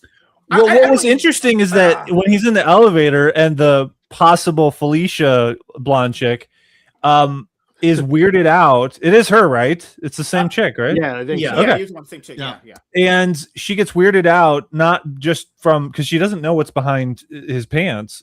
Notices the crop top and is weirded out by that, which I thought was very traditional thinking of her. You know, we got guys, you know, in liberal cities that are wearing crop tops. I'm in That's true in New York, Yeah. no less. Oh, okay. right, and she's weirded out by that. I found that actually sneakily traditional. I appreciated that. You know, Well, she So was thinking it was Spider-Man her is shirt. super base now? maybe. Well, Well, she did but I could bounce back against that because the movie itself actually has a tranny that they hid in there like Waldo, but Waldo is better at hiding. The detective's son is clearly a young teenage girl with a broccoli haircut. Oh, I didn't even notice that. No, at the beginning of the movie when he's on the phone with the detective and she says, "You don't even know the name of my kids." Well, I know your son's name is Poppy, and they cut to I see what you're saying. I yeah, remember they're on the train. That is you can see you can tell by the facial expressions and the bone structure and it's inherently biological. here You with can you. tell that is a I female. thought they were so irrelevant. I didn't even care. Well, I wouldn't She even came up catch it. twice. They brought that character on screen twice. Yeah, I but think One at the so. beginning and then once at the end. So I don't know if you guys played. Okay, so for me, do you guys know what the Spider-Man PS4 game is? yeah. Nope. Right. So there's a character in there that later on technically becomes a villain. Her name was Yuri, right? Yeah. Remember that character? They kind of missed an opportunity to have a relationship with those two in that moment. She should have been the person that he talks to throughout the movie to give him like advice on stuff. I thought that would be better. I didn't really care for this relationship. They were trying to make her and him like Jim Gordon and Batman. That wasn't really clicking for me, honestly. It was all right. It wasn't like terrible, but I was like, any other better Their characters chemistry than this? sucked. I didn't like that actress in that role. I thought Because she there's better was. heroes you could use for that. Is there anyone else Yeah. you could use for that? Like, could you not use Happy Hogan for that? If you wanted to have that, you could. Jean have DeWolf it was with big in him. the comics until they killed her, but she was big. You know, there was a big story arc, the death of Jean DeWolf. I thought she was fine because they didn't overdo it. She didn't order him around. You know, she tried to get him to open up. If she would have girl bossed him and, you know, said, "Look, I'm smarter than you, Peter," and blah, blah, blah, blah, blah, then that would have been eye rolling. But she was literally like a motherly figure to him. And he, you know, kind of needed it after losing Aunt May. But the one thing I did like about Peter too, and this is, we're kind of off of talking about him, is they made him a genius again. Yeah. And in the comics, the guy's a genius. Mhm. And in this other, in all the other movies, you know, recently he was sort of smart, but you know, he's going to MIT and did some things, and Yeah. but they really got him back to his roots of, I mean, and he's a genius in a lot of different areas, you know, like he's in biology and electronics, and made his own webbing, and when he was like 15 in the comics. So I liked how they got back to that for him as well. I laughed out loud when he was grossed out by the organic webs. I'm like, yes, thank you. Well, the sound We effect, all the hate Foley that. they used was gross. Oh, The yeah. squeegee sound, the squishy sound. Ugh. I noticed. I heard him when you guys were mentioning the scene. He said Peter too. That's obviously Andrew Garfield, right? No, Yeah. But that's Toby who had organic webbing. Yeah, Peter Toby was- was Peter too. He was. Yeah. They That's not- made a statement because it was Peter 1, Peter 2, and then Peter 3, and then Andy Oh, I says, thought yeah, you meant Peter 3. Peter 2 as like the second one to be the live action Spider-Man. That's what I thought. No, when they No Way Home, when right? they when they Right, yeah, yeah. coordinate each other in No Way Home. Okay. I figures it could have been Andrew Garfield because he doesn't use organic webbing. He uses web shooters. You know? Yeah. Oh, Not yet. not yet. Right. Yeah. He morphs. Okay, so Hulk, I know we went back and forth a little bit. I was like, okay, Yelena, could they have make that any other character in the movie to do what she did? I don't know why she was really in the movie though. To get ready for Doomsday. The way that was shot, you guarantee that was a late reshoot. That has been a reshoot to include. Yeah, it had to they're like, be. we They gotta want to get in hint there. at him joining the Avengers. And I guarantee you, Feige was like, well, if you want to use to Sony, you want to use Frank Castle, we want to squeeze this in there. And that was I wonder if just Disney made that scene because it was so cringe. Like she Harvey Weinstein the guy. He's like, get out, take your clothes off and get in this bath with me before I do business with you. Whoa, no, That's whoa. what Harvey Weinstein did. Whoa. Okay, Like, now to be Yeah, fair, that's it. Go ahead. Yeah, you're going ahead, man. I interrupted you, so go ahead. No, it's fine. Go ahead, man. You're good. Go ahead. Okay, so the way that they presented that whole concept of her being in the bathhouse, this is my office, and then they make it so that she requires anyone who visits her office to take off their clothes and join her in the bathhouse. What they could have done, like if you're really going to play around with the idea that she's being sexually inappropriate or bringing some sensuality into this situation that's all about business, why not make it so that she has like this crush on Peter and she hits on him like full on, just like go on it, and she's like smacking his ass or something like that. If you embrace it that she's a cougar, like in this situation, That could comparative, work. right? Yeah. Do that. Don't make it They won't overtly, do that. gross or anything, but play around with that. And maybe I thought they were going to. He's to a be young honest. man. Okay, he's a young man. Maybe you have a shot where he gets a little titillated, but then he comes back to a moment like he's like focus, Peter, focus. Like, The problem is they would do that, but they're trying to like convince everyone that Yelena is this paragon of like goodness, so they can't do that. Oh, but they already played around with that. They're dipping their toes in the water a little bit. Do you see it? Yeah. Like then don't do it at all. Don't have it take place in the bathhouse. Well, somewhere else. I want to just add to your point because this is something that a lot of these retarded morons always talk about. Well, women are more than that. Women are more just in their bodies and blah, blah, blah. Which is quite literally not what was portrayed in that scene. She's going to be like the leader of the Avengers, and she is having people take off their clothes. Really? So what is this? She is a Black Widow to be fair. And, keep on. And she is Russian. Like all those women are completely. But what I mean is that pretty much they hint that they'll do what they got to do in order to get any information that they need or whatnot. Now, granted, that wasn't the exact scenario here, so for her to use that particular skill of hers. But she could to go like they could have played around. I just had this thought of they could have played around with the. No, going back to what I'm saying of her hitting on him, play around with. You could have a cheesy joke where she says in her Russian accent, "You're a Black Widow." Or I'm a Black Widow. Yeah. You're a spider. Oh yeah, like that type of shit. I thought that while they were in the bathtub, she was gonna actually start moving closer to. I thought they were gonna. That's what it seemed like it was gonna happen, and then it just didn't. I'm not. And then you could have the cheesy like the score kicks in and it's all do. Yeah. Yes. Like that crap from the 90s. But if you do it right, it could be played subtly funny and amusing. But they didn't do it. They just made it kind of What are you doing? They just a scratch your head moment of where are you guys going with this? From the neck up, they didn't show her in a bathing suit. No, they should have. Peter. I mean, they should have for my viewing purposes. Well, you could still keep it PG-13 and have her walk around naked. You just show her from the chest up, but Peter is seeing her naked. Like they always have. In all those movies, they always show the girl from the back if they're naked.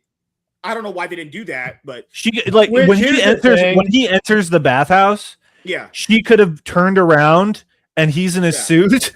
And he's, oh my god, he's doing that type of thing. What's your problem, Peter? You never seen a Russian girl naked? Like, here's the thing, Kyle. That is in line with the way Black Widows would act. But the problem is, this is Disney we're talking about. Remember, it's okay to sexualize him, but you can't sexualize the woman. Oh yeah, that's why they're never going to do that. No, that's why I brought up the hypocrisy when it comes to talking about some of this stuff. Not with you guys, obviously, but it's like, people are always telling you women aren't like that, and they just did a scene. The leader of the Avengers is doing that. Like, come on. Like, it's just when certain people get certain powers, they can kind of do certain things. But no, I'm just saying, like, hey, in my porn, disgusted, degenerate brain, they should have been having sex. That's my own personal opinion. It's a brand new day. Can this guy get some white? Can this guy get some white girl? Well, see, now you went too far because then it betrays the whole pathos that he has been dealing with for the past 5 years. He's only in love with Mary Jane. He's not like you, MSK. He's only had black girls. He had that random Liz Wheeler chick who was race swapped anyway. She's not been mentioned since Homecoming. He has Zendaya. She's chocolate, I guess. When does he get some white girl loving? Well, dude, like this is the thing. Like your point is valid in terms of him probably being sexually frustrated over the past 5 years, and not going on. What if he did try to go on a date? Here's another little thing they could have showed at the beginning of the movie. What if he tried to move on and go on a date, but it didn't work? He was constantly thinking about MJ.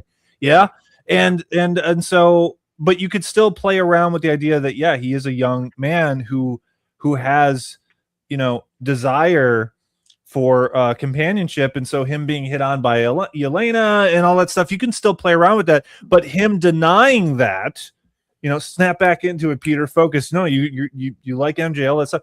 That is showing that he has self-control. That is an amazing trait that should be showcased to younger audiences. They do to some degree, actually, but the mere fact of that's what I like about the portrayal about Peter right now with Hollins is that he does have really admirable traits as a young man. He's resourceful, he's self-reliant, and these are good things for young people to watch. Oh, another thing I enjoyed about this one compared to a lot of the other MC movies, I didn't feel like the humor was getting out of hand because in some of the movies the humor gets really out of hand. Because it fits for a Spider-Man movie. That's the thing. It's like if it's a character that naturally this humor is associated with, it's not a problem if they're quipping, because that's kind of what Peter does. It's like it's a problem when Thor is quipping when he's fighting Gore the God Butcher or freaking Thanos. Mm-hmm. Oh, and I know people are gonna. I mean, based off the numbers, we already know this is true. But people are always gonna ask, "Hey, should I wait to see this when it comes out on digital or VOD, or could I go right now?" I will just say, you can go and watch it on the big screen. I think most people will have a good time with it. It's not an awful movie. I mean, I would go watch it in theaters. The fight scenes and the web slinging looks so good on the big screen. I mean, that was some of the finally has that. I love seeing the inside of his mask. That was cool. Again, it's like they really did new stuff with Spider-Man with even the swinging that I never thought they would actually try out. I always thought, just for me, I thought they were finally doing stuff we kind of already should have had him do. Mm-hmm. Epic swinging, spider sense. This is stuff you have him doing like the first movie, though. Yeah. I'm finally glad at least this director is at least going to give us stuff that we've been waiting for a little bit. My biggest problem is, can he finally have a villain to himself? Please, the next one, please just have him have a villain to it. Hey, like that guy people saw in the first part of the movie. I forget his name sometimes. Oh my God. The guy who's Robbie. Tombstone? Is it Tombstone? Yeah, Tombstone. The big guy's hanging him. Yeah, he actually I love those homages to the cover. Yeah, he has an awesome story arc in the comic books. If anyone could ever get around to reading it, it would actually could make for a story arc in a movie. I know they didn't do it. He's a villain you can have for that. You can have him as a villain in the next one. It's just like, God damn, what's the next villain? Who's he gonna have for a villain next time? Fucking leader? He's not gonna have his own villains ever. Who is this guy getting to be his villain? Does he ever get that like Tobey Maguire? Fucking hell. Oh my God, I'm blanking the guy's name. It was Green Goblin in the very first one. Oh my God. Willem Dafoe. Willem Dafoe. Yeah. Does he get that? Does he ever get that? I mean, Andrew Garfield never really had that either. But at least you had the lizard in the first movie, right? At least he was something somewhat decent, right? But god damn. What else was there? I think the score was fine. Overall, I'll take the score is fine. The score is fine. Yeah. Okay, so people have talked about the pacing because the movie's 2 hours, 30 minutes long. Didn't feel like it. You guys don't feel like any time should have been shaved off on it, or I think they did well with the pace. Now, when I look at the story and the script, they could have cut down on certain aspects. So they did well with what they did in terms of pacing, but character-wise and narrative, that's a different question. Yeah. So I'll give them credit for and give them props for their pacing. So they did well with that. Yeah, it got rid of all the Yelena stuff and cut down. Literally. Well, see, if I saw the Elena stuff being done differently the way I suggested, then I would say, "Oh, great inclusion." Kyle, you're right. She could have said, "All I wanted small potatoes, but not your actual potatoes. Those are pretty big." All I wanted to see was him blowing her back out because she ain't really got laid in it forever. With that Widow program, they revealed in Black Widow they can't have kids anyway. She can't even get pregnant. His fucking jizz could go all in. He could jizz all inside if he wants to. Anyway. Yes, yeah, and you'll continue to keep saying grape, MSK. I know. Yeah. That's the weird part. Sense. It's like if you're concerned about the stream being demonetized or something like that, I'm pretty sure that went out the window from get-go. The best way of describing this movie to someone is if, let's say you're with a girl and she only allows you to do certain positions to her. This is the movie where you finally get to experiment, maybe trying out 6ix9ine. Every once in a while, trying out something new is better. Upside down in a web on the ceiling. That can work too. If you're a Black Widow and Spiderman. I mean, how did they mess this up? He can now spin a giant web now. She was asking to get them spider balls. She was trying to deep throat that guy's dick, and he just wouldn't do it. He was getting hard. I'm not saying I looked at his dick. I'm telling you, they should should have had her coming closer to him at that point. I mean, that's really what I thought was going to happen. Yeah, like whisper into his ear. Yep. I don't know why they did because it's Disney. Wasted opportunity. And you could have him pause after she says it, and then he just I gotta go. At that. Yeah, and when he gets out of the pool, he's hiding a boner. Yes. Yeah, he's he has his hands like this, and he's trying to side skirt away. Spider nuts. That's what he has now. You got that big potato. Good Lord. Oh, I bet she likes me big off potatoes. too. You are a small potato. If anyone's seen her, potatoes. If I were doing this, I would have had her ask, does the web come out of any other part of you? Jared, that is great. You're getting into porn territory, dude. Oh, I was. No, because if anyone's seen... Look at that asshole! I'm just pointing out, if anyone's ever seen Florence Pugh, what was that movie she was with? She was in a movie with Garfield, by the way, so she's been in 2 movies with the one where she had that Spiderman sex scene. It was one where she was with that director lady, where she cheated on her, where that director lady cheated on her husband with Harry Styles. Oh my god! I know what you're talking about. Something darling. Yeah. She's did explicit sex scenes before. I mean, she also did it with Andrew Garfield. They had sex scenes as well. Yeah, I watched Oppenheimer. Yeah. I watched some scenes the only time that Nolan decided to allow nudity into his movies. MSK has all those scenes saved in a special folder that says "My Happy Place." Dude, she was literally moaning like she was praying to God when he was eating her out. Now, I know how to blow out girls' backs, obviously, and eat them out. It's just what I do. But just saying, she was really loving it when that tongue was going up and down her vagina pretty consistently. Just remember to say grape again, okay? MSK, yeah, you'll be all right. What I meant was his folder is labeled "My Bi-Curious Thought." See, Kyle, this is the portion of the show about an hour in where it just goes off the rails with MSK going on about sex and all kinds of crazy. Oh my God! I'm just pointing out we could have had a really great. If this was rated R, he is blowing her back out, calling. Why would he do that to Yelena though? Why not? He's loyal to MJ. He's loyal to MJ. The whole point of this movie is he doesn't form connections. He's just beat off when he's not around. But I think that goes back to earlier we were saying, well, why doesn't he just say his name, Peter? I think that kind of goes back to the point that he doesn't form connections.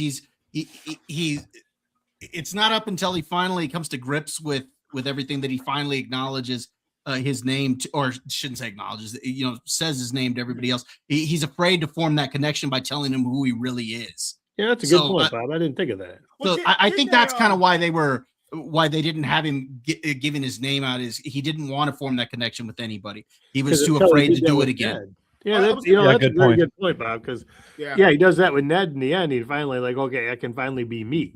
I mean that because I was wondering why, if no one remembered him, he could have gave his name, but that is a good explanation. It's kind of like a little arc for him throughout the movie. Yeah, and I think that's what the whole point of that was for. I was gonna bring up, I could have swore I heard this. Didn't somewhere in the movie he was talking about basically like if he introduces them back into his life again, they could get hurt? That's like a usual running theme with these movies. I kind of felt like he didn't want to do that again because he was going to introduce like dangerous elements into their life again. Because she was like, you're not allowed to make that choice for me, something like that. But that's always how these movies go anyway. That choice for me thing kind of bugged me a little bit because I didn't think about it until just now, actually. I'm a genius. That's what I do. She said, well, that was my choice, but not really, because if he doesn't make that spell, all those people keep coming in and the whole universe dies or whatever because of the intrusion. Yeah. So he had no choice. It wasn't he did it to her. Yeah, he didn't try. He didn't want to do the spell just to ruin his whole life. It's because the thing is, but here's the thing though. When you go back to it, the whole spell, he never asked them to begin with at the beginning. Yeah, when he went to Doctor Strange, it's like, hey, could you, do this spell to make everybody forget about me because it's messing up my friend's life? And then he's like, okay, well, everybody's gonna forget. And then Peter was like, oh, wait a minute, what about my friends? I can't. So it got screwed up at that point. So he already made that decision for MJ at that point without discussing it with her. And I think that was the whole point. Is she's like, yeah, you should have discussed it with me. But they could in that moment. But at the same time, get ripped apart. But at the same time, by the time you get to the end of the movie, he had no choice at that point. Yeah, he had to do the original spell. Mm-hmm. Yeah, like at the end of the movie, there's not that much time to be explained. Hey, they're gonna come through the fabric of this reality and kill all of us. I'll just make this decision right now. But I always thought that was a ploy they were gonna do anyway. Because Jared and Joe knows this. In the comics, they have been using this storylines element to take everything away from him. Like people know the famous one of him obviously losing Mary Jane to that Mephisto fucking thing that would happen. That was terrible. Yeah, but they've been doing that in these movies anyway. Like in the very first Homecoming movie, he can't have the girl because the girl is the villain's dad. Second, the girl is the villain's dad. The villain is the girl's dad. But I love the way MSK phrased that. The girl was the villain's dad. It's very progressive of you, MSK. She's black. They're always the villains in everything. Well, I mean, come on. That's very in keeping with them having a non-binary person or a confused gender person in the movie. So there you go. But it's MSK. You make up a good point for once. Where essentially you stupid. Or it's like the way Marvel treats Spider-Man, which is hilarious because he's like their Batman in terms of like sales. It's they treat him like he can never have anything going his way. Oh, that Parker luck strikes again. And it's like the creators do it because it's like that they say it's not relatable. And I'm like, so Spider-Man. So let me get this straight. Spider-Man being married with kids isn't relatable, but selling your marriage to the devil to keep your dead aunt alive is relatable. A guy shooting webs out of his forearms. Like you start going like, this is not. I see your point. I was bringing up the fact that they've taken everything from this guy anyway. First movie, he can't have Liz. How has Peter Parker not become a supervillain? That's a what if I want. It's like all this stuff finally makes him snap. Yeah, he lost Liz. He lost his aunt. He's lost Tony. No one knows who he is. How's that not one more day? They just minus a marriage, right? And keep in mind, what's not a marriage, but he's lost MJ. He still technically doesn't have her by the end of this movie anyway. But they've danced around because of plot convenience, kind of. So I don't know. It's like, are they terminally trying to keep him unhappy, even though at the end of the movie? Yeah. That's Peter Parker's life. That's why they won't bring back the marriage. Right, like he knows that everyone loves him. So it's such a weird dynamic, though. It's like, but why do they always have to take everything away from him? And he can't have anything because remember he was Iron Boy Jr.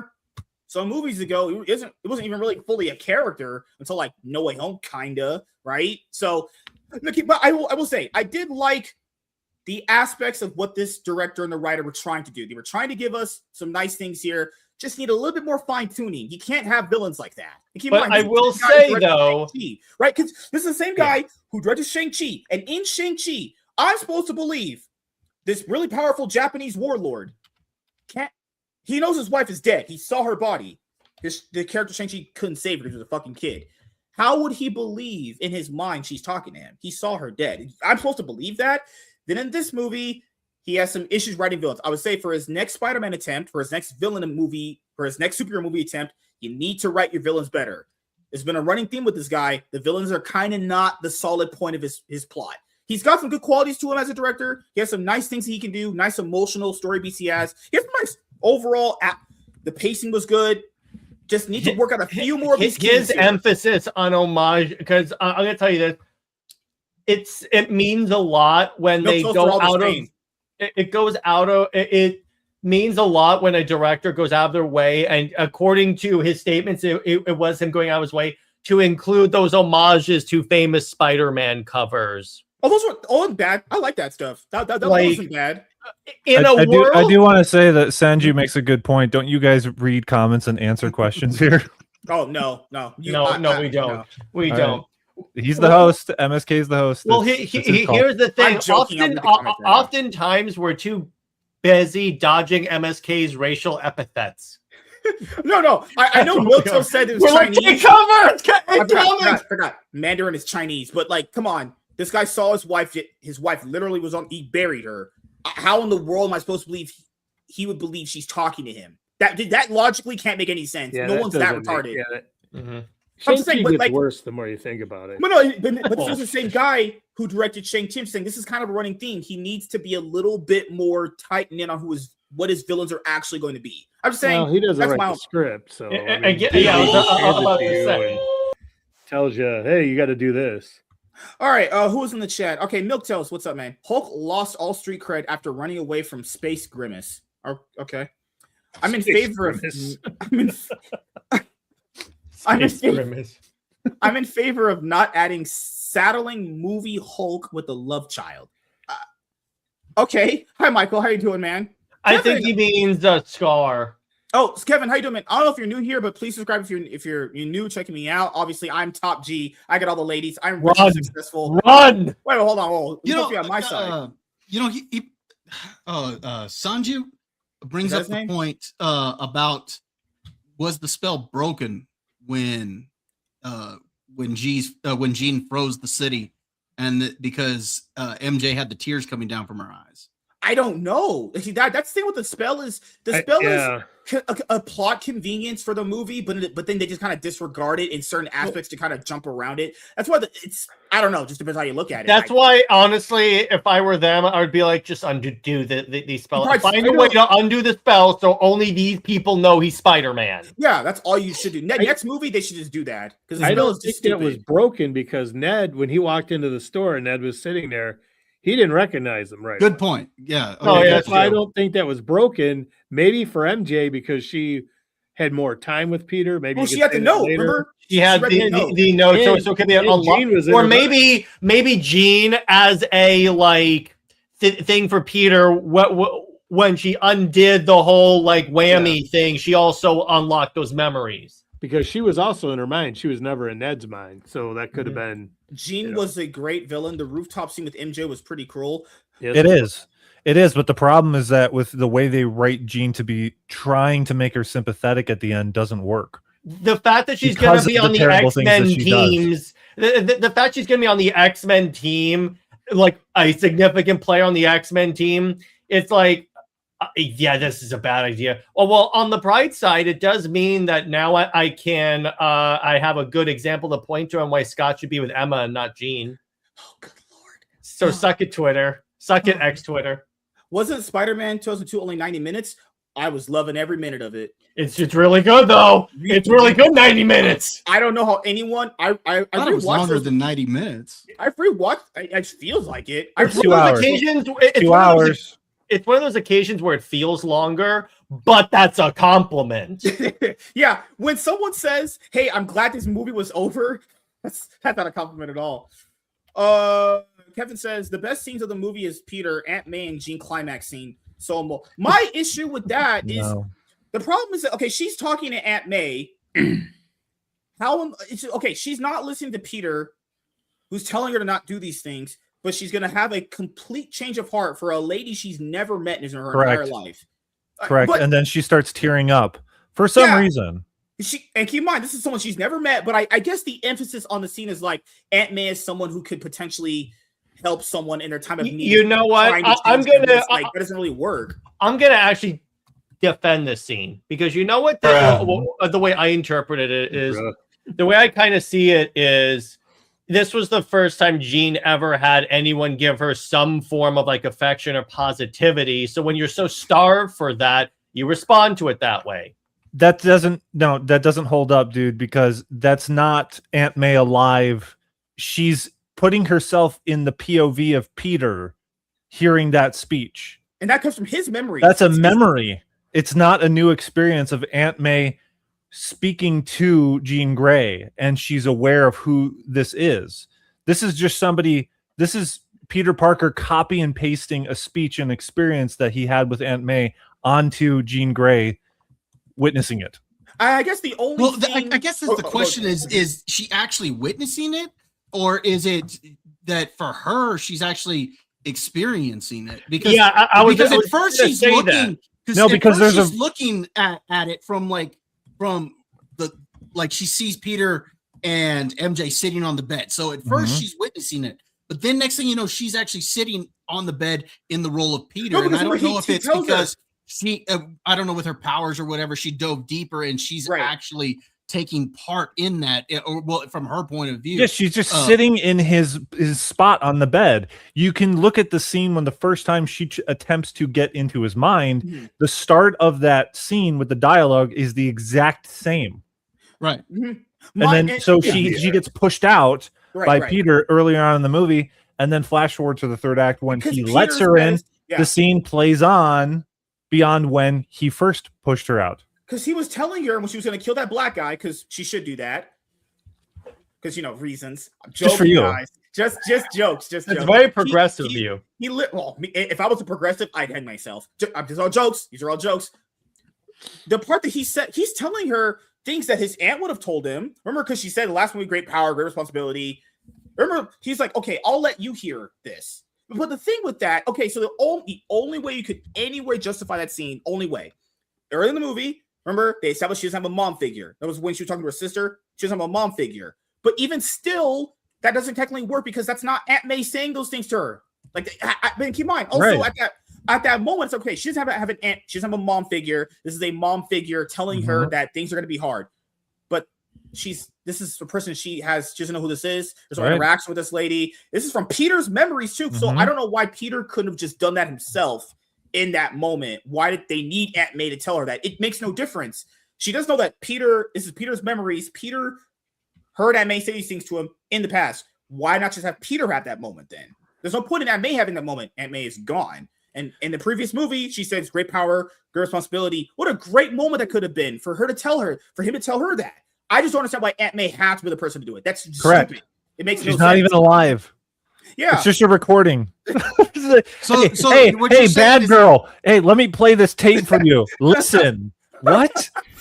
So what you're saying in essence, what they should have done is that instead of having Aunt May do it, you have Peter in the role of Aunt May. An actual present person that's alive, and aware of who they're talking to. Yes. That's just my. I would argue that, but the reason that it happened was because of what we've spoken about already, which is that they portray these women as trauma riddled, and so they're able to get away with all of this shit. They're allowed immoral blank checks that don't bounce.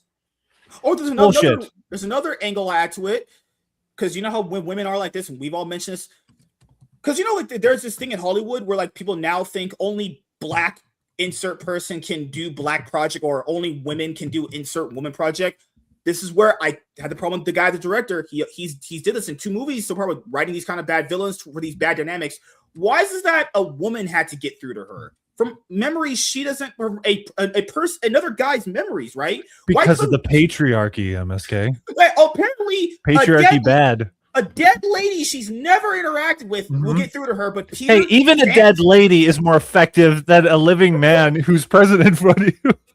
And then what makes it weird is that they tried to give Peter that role back where he tells her, well, you got me, you know? Oh God. Legit, I thought, oh god damn, are they gonna kiss? They should have. Honestly, it would have logically followed from that, but then but then he hears the 50 cal sniper rifle racking, and I'm like, oh boy. No. I mean, all of us in that moment went, God damn it, Punisher should have actually hit her. God damn it, Peter, fucking spider sense. No, I'm just saying, like, if you're gonna establish the great power comes responsibility, what a great way to follow it up with that scene, though. Even though her actions are going to be debated amongst people of whether they were justified or not. Obviously, we agree that they're not, obviously. But what a great moment that they kind of didn't do for him. Like, before she got into his mind, she's going to kill that black guy, which she should have. He's telling her these things. These things are like, hey, you don't have to do this. He literally said, your sister would not like you to have done this. But she had to hear a dead person's words. Yeah. Which is why I still think that they should have switched roles. And the sister should have been the villain, right? Trying to rescue Jean, and then you could have had Jean at the end, like, "What have you done? You shouldn't have done this. Not for me." And who was the other person in here that you guys said? The villain was written great here. I disagree. That's fine. That's the point of having these discussions. It's fine. Don't you guys? I don't read shit here because I'm a genius. Actually, this is saying lions don't here's themselves with sheep. the thing, and in Kevin's most recent comment, he brings up a point. Comic readers know young Jean is like this before Professor X meets her. No, she's not. That's a newer invention by people that don't know the characters. It's like because you had a series because MSK for the.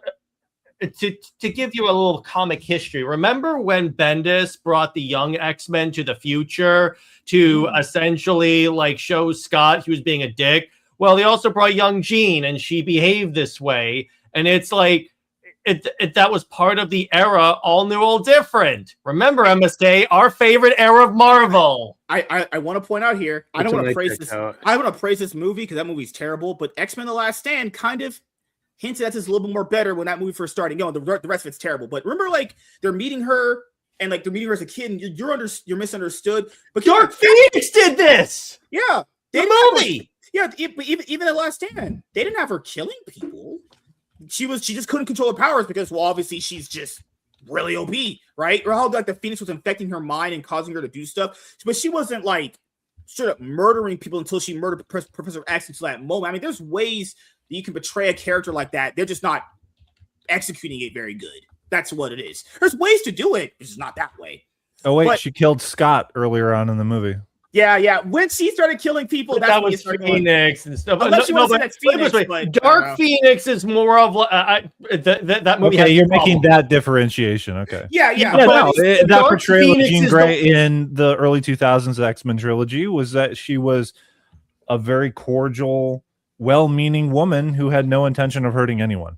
Yeah, so I'm just saying, I'm not saying the movie's good. I don't think it's good at all. But it's the way that who directed that movie, Brett Ratner, the way that they had her in that movie, where they distinctively made the difference. No, that's not her doing it. She's completely just over controlled by the Phoenix. That's fine. That's a completely fine thing because it's not her doing it willingly. She wouldn't do that to people. Mm-hmm. That's not what happened here. She got a parasite from a river. Whatever the fuck that is. Like, they don't explain that very well. All of a sudden, so in the end of the X2, she gets, bombarded. Well, the idea is like she was. She just comes out of the water.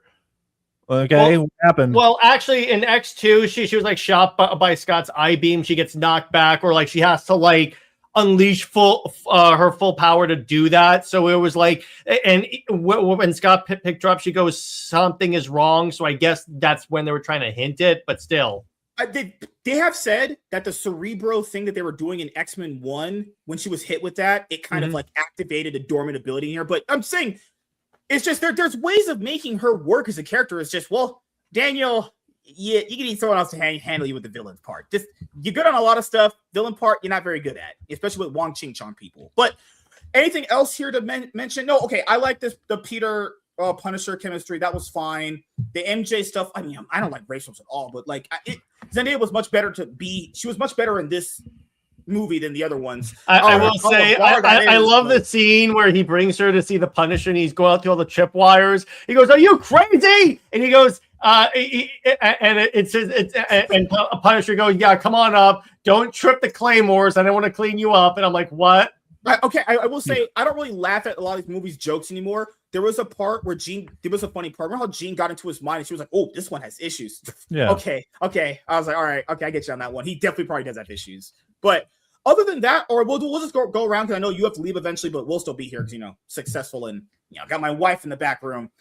We'll give our final thoughts and opinions on the movie. Also with you, Kyle. So you ready to get a guest here? Any other final thoughts and opinions on the movie you want to bring up?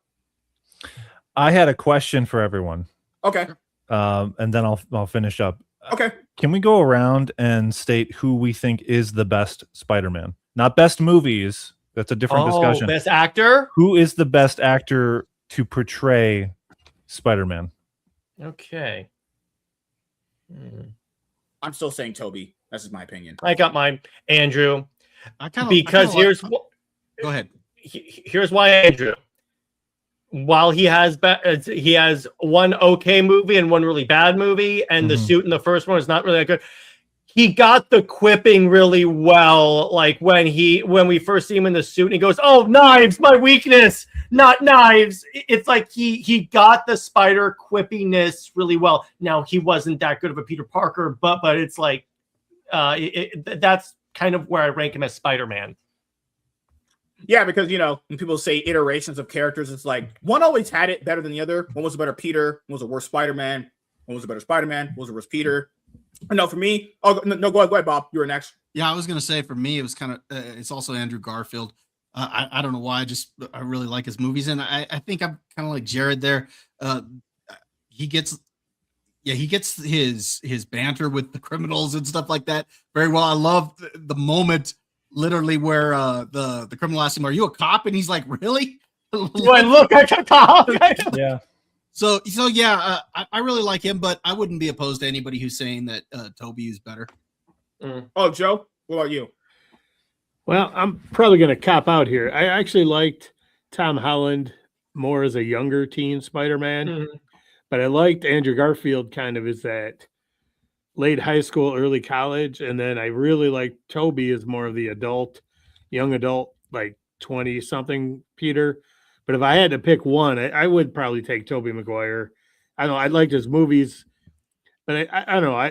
The quippiness, I think Andrew Garfield had some good ones, and I think Tom Holland gave his best performance as Peter in this.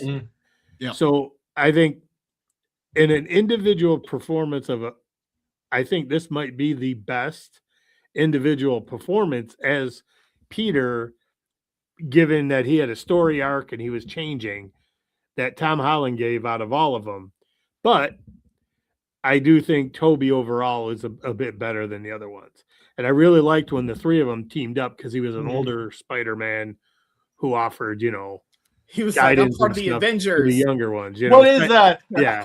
So, I love where Andrew goes, "I want to fight an alien."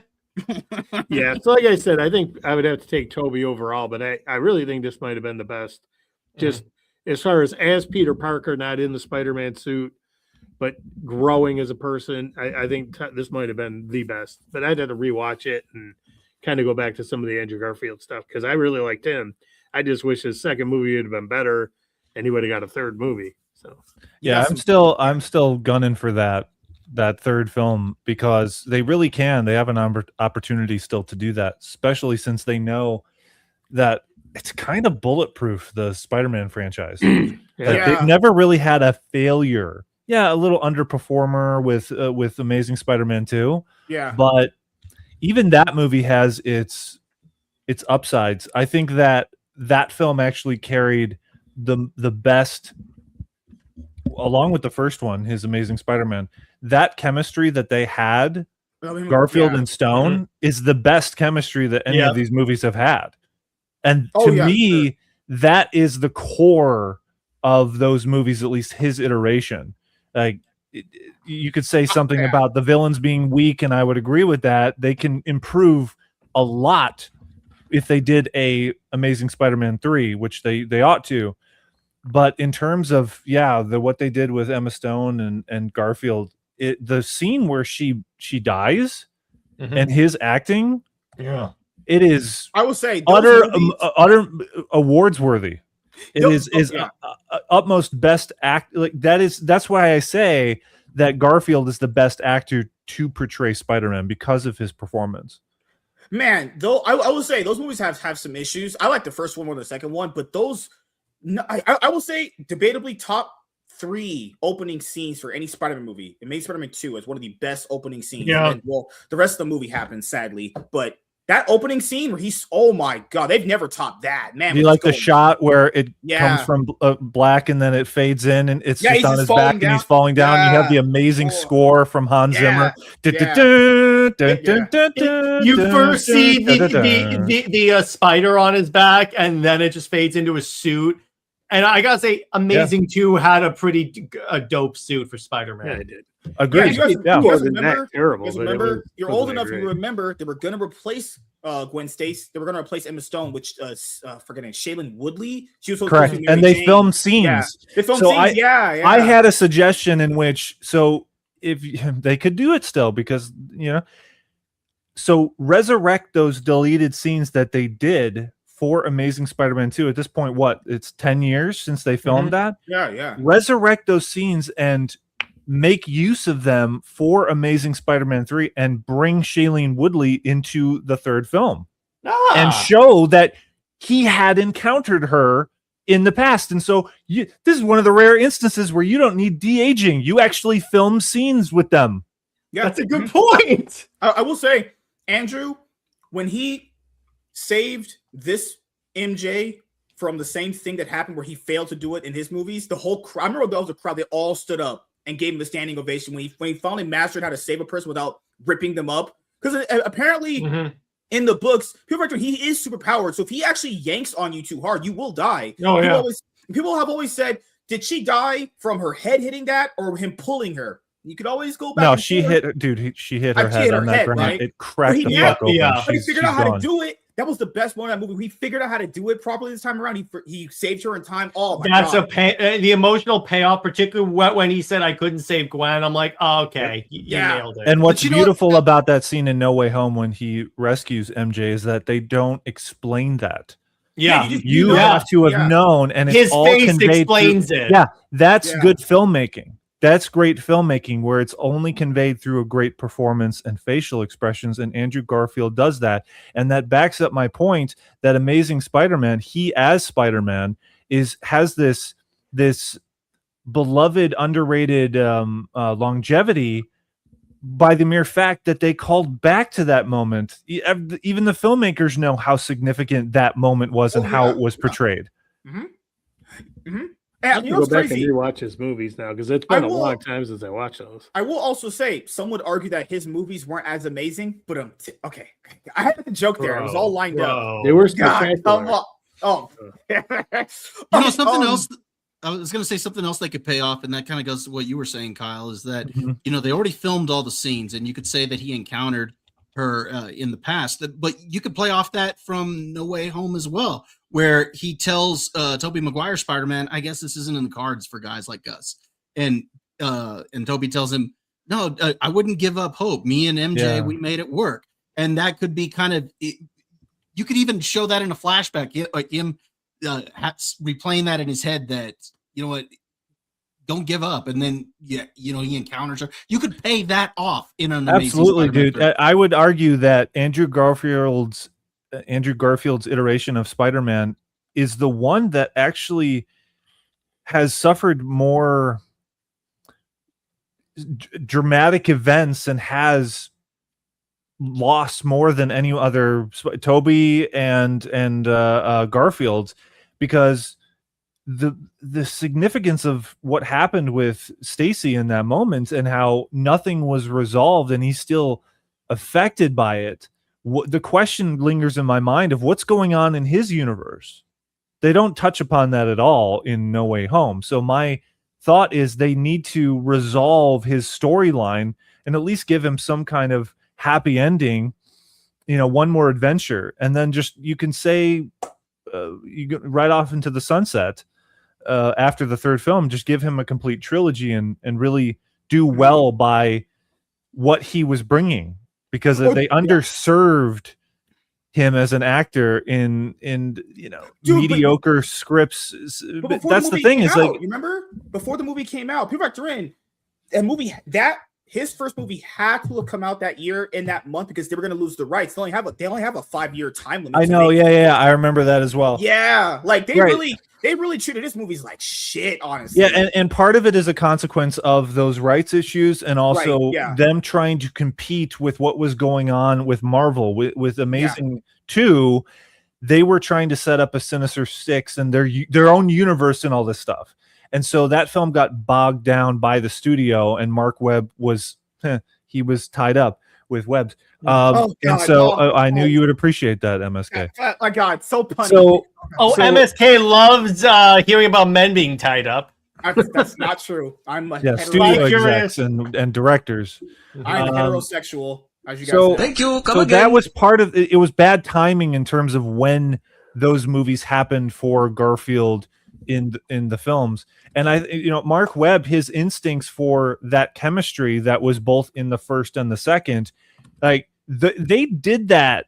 They filmed those movies and those scenes as if it was, this beautiful romantic drama, and it was so believable, their chemistry. And that was the heart and the strength of those movies. And if you go back and look at ththose scenes, you'll see the power in that. Why couldn't you surround those scenes with like a great portrayal of the villains and not so, especially with the second one? Why did you have to bog it down so much like they did with Spider-Man 3? But the first one, like I remember, man, watching it with a lot of the people that I hung around with a long time ago when the movie first dropped opening weekend, and I'll never forget sitting and watching the movie, that part where the lizard kills her dad. Like you have that awesome scene of him dying, him telling him about his daughter. Oh my God, like that movie had the first one has a lot of great things about it. I don't know what happened with the second one. Because before half been studio meddling. They wanted or like again the scene where it shows New York finally embraces him with that crane operator whose son he saved, and they're all like creating essentially a runway for him. Yeah. All right. So, Kyle, but you have any final thoughts or opinions on Brand New Day? I think it's in my review, I gave it not a recommend. I have a rating system that basically has a 3-tier system of pass, consider, or recommend. And in the midst of that, I can modify it with an adjective. So, for example, I would give Brand New Day a moderate consider. Consider going to see it in the theater, but it's not like a rush to the theater for me. So you would suggest the Odyssey? Absolutely fucking not. No, that's a solid pass from me. Okay. Yeah. All right, Jared, what are your final thoughts and opinions on Spider-Man Brand New Day? I really enjoyed it. I think this is the most integrated Spider-Man has felt into the overall Marvel universe. So I really enjoyed that. I liked a lot of the visuals. Yeah, some stuff about Jean Grey really bothered me, but overall, I really enjoyed it. I gave it like about an 8 out of 10 for me on my scale. I'm very forgiving. Bob, what about you? I really enjoyed it as well. I gave it a pretty high score for me anyway. I gave it a 9 out of 10. Part of the reason is because it actually made me care about Marvel again. But they do a lot to make me not care about them. I will say that the biggest problem that I had with the film was the third act. It is far weaker than the first 2 acts of the film, and most of that comes with the Jean Grey reveal. And correct. once you get that big reveal, you've lost all stakes because they're not going to do anything to hurt Jean Grey as far as send her off to jail, or she's not going to get killed or anything like that. So there are no stakes in it. And then, of course, you knew she wasn't going to be the real villain. There was going to be somebody else. And it was so obvious that it was Damage Control. And like I said, I think it would have been better if they had switched the roles. And instead, the sister was the villain trying to save her, because then you don't damage her as a character, and you have her there at the end get revealed to the audience that, hey, Jean Grey is here in this universe, and you could still show her helping to save Spider-Man after he got shot, all that stuff. And then you could have her leaving, seeing her go upstate at the end. So it's hinting that she's going to go find the X-Men. So I don't know if this is in the comics, but a cool thing to bounce off of what you're saying, dude. because I didn't read the comics, but I'm just spitballing based off of what you're saying. If I don't know if she had a sister in the comics, but just based off of this, okay? I don't know if she did. Say that her sister did die and she was the ultimate culprit and antagonist. What if later on maybe she escaped at the end of this film? She was rescued, whatever, and Jean Grey, blah, blah, blah, blah, blah. Jean Grey goes to the X-Men school, blah, blah, blah. Her sister dies in some incident, and she's the Dark Phoenix. Her sister is the Dark Phoenix. That's actually not a bad idea. Like that. Wow. That's sweet. I like that. That's not a bad idea. Yeah. That actually sounds pretty dope. I would go for that. You could almost still play off of that because the sister did have control of her mind somewhat. And I think they might try to do that to redeem her somewhat from some of the things that the character did. But I think they could have handled the reveal so much better. I saw a comment earlier about the performance from the actress. I was fine with the performance. It was more the way the character was written. That was the problem that I had. And the reason why I brought up the Famke Jensen Phoenix is because the reason why, even though those movies aren't really that great with her sometimes, you have that out of like, this was the Phoenix that was doing it. You could have had the Phoenix be the main villain here. It would have worked perfectly fine. Like, hey, I feel so bad. I didn't do this because remember those people, they didn't know what they were doing. The Phoenix just could have been the villain here and it would be completely fine. But alas, a dead lady she never interacted with had to talk her down. Not the man with great power comes great responsibility. No, fuck that. No. Again, you can't have mansplaining going on. Right. And again, that goes back to that's what they want us to feel. Yeah, it's just a much weaker third act. Now, there's some stuff in the third act that's still cool, like the fight with the hand, I think is pretty cool. I really liked that. But at the end of the day, they didn't stick the landing the way that I'd hoped they did. I still gave it a 9 out of 10 because I really had a good time, but I do acknowledge the faults of the film. I don't know what the fuck just happened, but I don't really care. I'm gonna get the fuck up out of here. Shit, I'm out. That's Joe and Bob and I every time we enter the show. Yeah, They're doing crack. God. All right, Joe, what are your final thoughts, opinions on Brand New Day? Well, I gave it an 85 on Criticless. And I did that because I really enjoyed a lot of it. I had fun with it, made me think about it. But the more I think about it, there were even when I first got out of the theater, there were parts I didn't like. And we discussed a lot of that with the villain. And plus, once, I knew Sadie Sink was going to be Jean Grey before the movie even came out. So that kind of ruined, the whole thing because she's possessing minds. So I knew what was going on. But what I liked, the things I liked, I continue to like more when I think about it. And the things I didn't really like, I like less as I think about it. So I keep my grade probably about the same.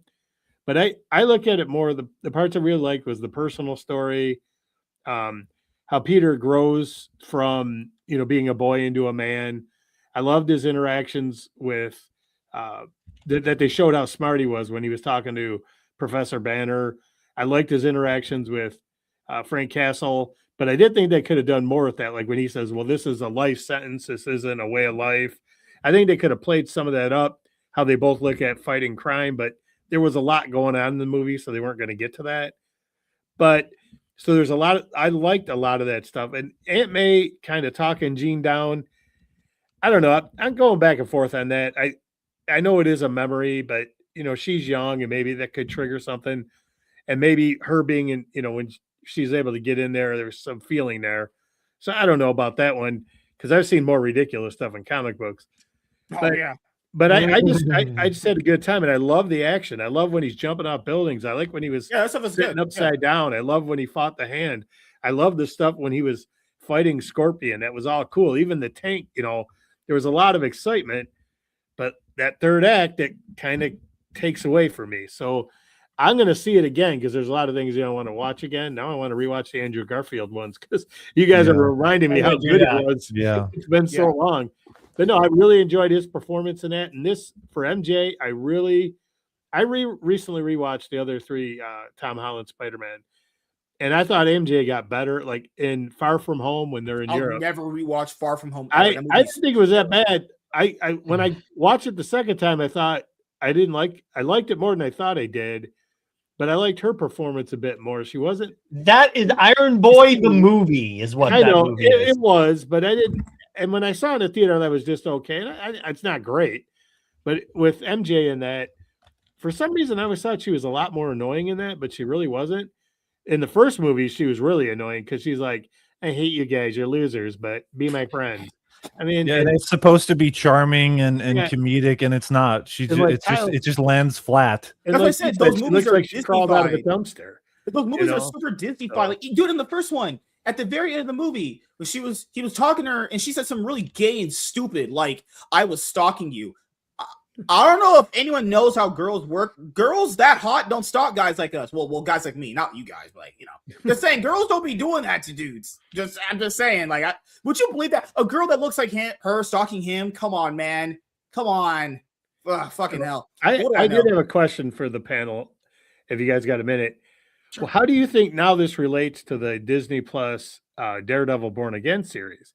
'Cause That's they a don't good even question. they don't mention Kingpin. Punisher's almost a not whole different guy, but he's a lot different in that. I asked your And- point. There's another thing we have to cover in that. There was a post-credit scene of that spider tracker tracking Peter in space. If you were thinking this movie's gonna have some post-credit scenes for Doomsday, ain't none of that here. Just point out you Very disappointing. Yeah, dude. That's that. you can leave. No, actually, the No. movie's over and you just had sex with your girlfriend. Just leave. No, the app did make sense because that spider tracker was people who knew where Peter was, like saying, "Oh, I saw him here, I saw him there." It wasn't like a physical tracker on Spider-Man. Right. So how the I heck didn't think it was. do Yeah. they know he's in space? That didn't Yeah. make. So, mean, it was a way that to means convey someone that. in space knows. People are speculating that was Toby, it's Miles Morales, it's Peter going out. I mean, or Tom Holland it going could to imply Secret that Wars. it can imply that Tom Holland Spider-Man is in Secret Wars. I know he's not in Doomsday. I don't think he is. He's probably going to be in Secret Wars. Oh, he Maybe. will. Sure about that, man? Maybe. I think I he mean, will be. Mm. Kevin Feige said him and MJ need a rest. Rest from doing what? They act. What do they Dude, Dude, they're believe 50 anything movies that a guy year each. says. do? Yeah. To be fair, he did say he felt like a total loser, and I was like, okay, finally, something. Oh, I'll bring up the main villain group of the movie, Damage Control. What if that was the name that they came up with because they knew what they had did with the MCU was Damage Control since Endgame? Like this was all some plan. I think you're giving Feige I too like much that. credit, brother. No. No, I know man, that might be a thing. I'm That's just very saying though. apropos. The big bad villain group is named Damage Control. Like they weren't trying to do damage control with all their decisions that they've been making for the past, like, I don't know, 5 years. You know what? But no. Damage Control, this is where they missed the opportunity to tie it into the Daredevil series. This could be why they, took the sister.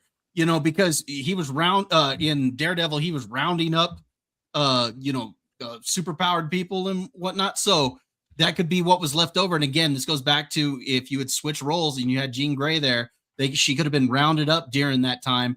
And this was just kind of left over from that. And then that's when they were testing the mind control and all that stuff. So, Michael, yeah. they had already mentioned he wasn't going to be in the movie. I feel like that would have been the perfect villain for a movie like this, but what do I know? So my final thoughts, I don't know. I'll kind of wait for a little bit to give my actual rating in some episodes down the road. I wouldn't say this was bad. This is like fun, enjoyable, emotional fun, but there is a lot of issues here. I like what Daniel did with certain things. He kind of gave us Spider-Man stuff we already should have had before. So I like him for that. But this is the second time I've seen a movie from this guy. These villains need a lot of work. He did this in Shang-Chi. He's doing this here. If he's going to be the director for these Spider movies, he needs to have it. Easily could be way better than the John Watts stuff. If you can simply just have him have his own villains and make the scenes matter too. Like give me some nice emotional impact. Like there was some emotional stuff here, but gotta let certain things breathe a bit more. You gotta let certain characters have a bit more interaction. I don't know if it was him that put Florence Pugh in the movie. You didn't need to have that. Hulk really didn't need to be here, other than like, okay, they have like that DNA thing in common with each other. He could have talked to anyone about that. There's plenty of metahumans he knows like if you talk to about that.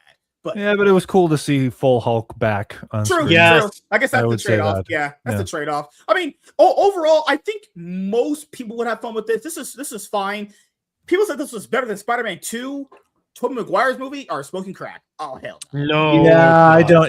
don't agree Yeah, with that. that's- It's Yeah. definitely not. Even though the Mary Jane, Yeah. Peter Parker stuff in that It's not iteration about has you. problems. It's about me. Yeah. Mary Jane is like the early 2000s Jenny from Forrest Gump. I will say the reason why this movie just can't be as good as Tobey Spider-Man 2, one scene. Is that scene where Tobey Maguire Spider-Man goes to his aunt and she gives him that awesome speech. Rewatch that if people haven't rewatched in a very long time. It's so good. And like that moment where the kid is like, you know, Spider-Man? He's like, yeah, I just wanted to try other things. He was so sad that Spider-Man quit. Or how about the part about that scene that I hate though is Aunt May is struggling with money and she threw away all of Peter's comic books. I'm like, you could have sold those. dude, they're women. They don't know any better, dude. We but give them more intelligence. The best part of Spider-Man 2 is when he's like brought inside the train car. Everyone sees he's a kid. Oh yeah. And then Otto comes out and they all stand in front of him. Yeah, I was just giving one scene, but I'm just saying the hero moments. Like there's like I don't know. This sounds kind of gay. I will say this. I'll just purpose. It sounds kind of gay, but when moments like that used to happen in a superhero movie, they gave you like this epic, tingly feeling that you could be in that same spot too. Modern movies, typically superhero ones, don't really have many of those. That's what kind of makes them not as memorable as the other ones. They could be better in some aspects, but those aspects need to be more thought put into. Like having Aunt May maybe have given him another speech in the past would have helped out with that. But who knows what I know? I'm just a fucking genius. No more speeches from Aunt May. They need to put her to rest. Yeah. She is. But Marissa Tomei is so hot. I can see why. Well, that's probably. Hey yo, what the fuck? But yeah, the final thing I'll say is I just released my review on this movie and Odyssey video, so those kind of go hand in hand since these are the big ass movies at the box office, guys. And surprisingly, Brand New Day in just 3-4 days is about to. It already did. It crossed $1 billion, which I'm like, what which the is hell? evidence that this franchise has enough juice to bring back Andrew Garfield for Amazing Spider-Man 3. Yeah. If you have the Spider-Man label on it, it prints cash. Dude, even the animated Miles Morales ones do minimum like what, almost $500 million? It depends on which one you're talking about. Those are successful as well. Yeah, that's Miles Morales. This is someone that it's not even Peter Parker. Fuck, you know? Yeah, exactly. Yeah, like this is what it's the second highest opening weekend gross of all time. Highest opening weekend gross of all. God damn, this movie's made what, $1 billion in 5 days? Oh, Jesus Christ. That barely eclipses Supergirl because that was such a success. Oh, man. Jeez, that one was loud. That means wait a minute. This movie made in 1 day Supergirl's entire box office gross. Oh, I'm so glad that happened. That movie was trash. Yes. Yeah, you can also look at that review that I put out as well. Just shameless plugging. I love it. Yeah. I love when a white guy shamelessly plugs. Right, Joe? I'm joking, guys. All right. But dude, thank you for having me on again, dude. It's been you gotta go. Okay. Anything else beside the reviews you want to let the audience know about? No, just those ones. That's what I'm working on. I think next weekend I'm gonna have, because I have a different segment where I have fireside chats and I have a guest on, and I think the next video is going to be the Temple of Doom, because we review old movies as well, classic films, as well as new ones. So that's awesome, what I do. But yeah, if you got to dip out, just you can if you want to. But we'll still be here being white guys. Of course, yeah. Thank you for having me again, guys. Yeah, and y'all be well, okay? Yeah, have a good night, man. See you later, dude. Nice to meet everyone.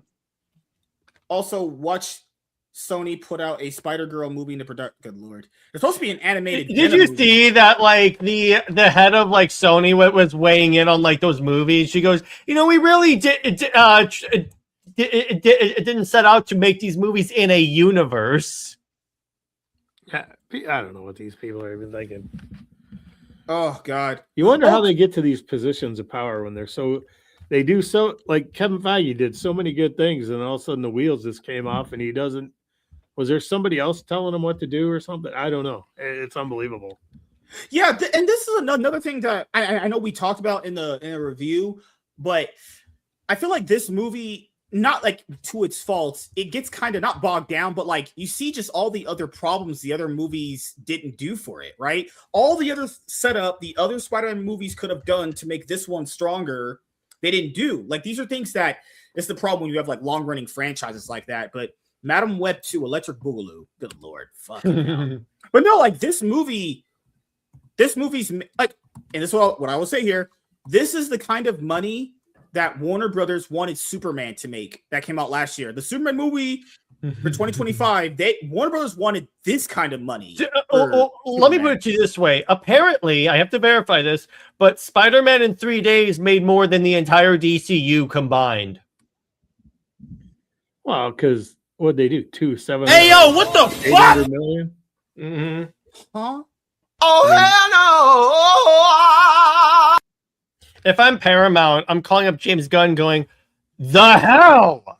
No, I'm just saying, like, even when didn't Minecraft make like 930? Guys, Warner Brothers wanted Superman to make that. These big numbers you're seeing, that's what they want to make. Like, I've said it before, nobody wanted to see a Supergirl movie, well, especially this early on, especially not as a second movie after Superman. And when people were saying, this guy said, my theater clapped when she came out at the end of the Superman movie. Yeah, but that doesn't mean that implies that you give her the whole movie. Yeah, like, well, even Yeah, two people in there. Yeah, I'm him not and saying that his didn't. friend who went to see the movie with him. I'm not saying that didn't happen, but I'm also saying that should not imply you give that character a whole movie. Like, what are you talking about? Like, well, that's crazy. You know, What? the people at Disney got to be looking at Kevin Feige saying, this was a Sony movie that just did $1 billion. You released 3 movies last year, a Fantastic Four, Thunderbolts, and Brave New World. What'd they do? Combined $1 billion, maybe? Well, Fantastic Four is $500 million. If you put a now we'll say, it was about 1.1 billion, I think, for all 4. if all you 3 of put those.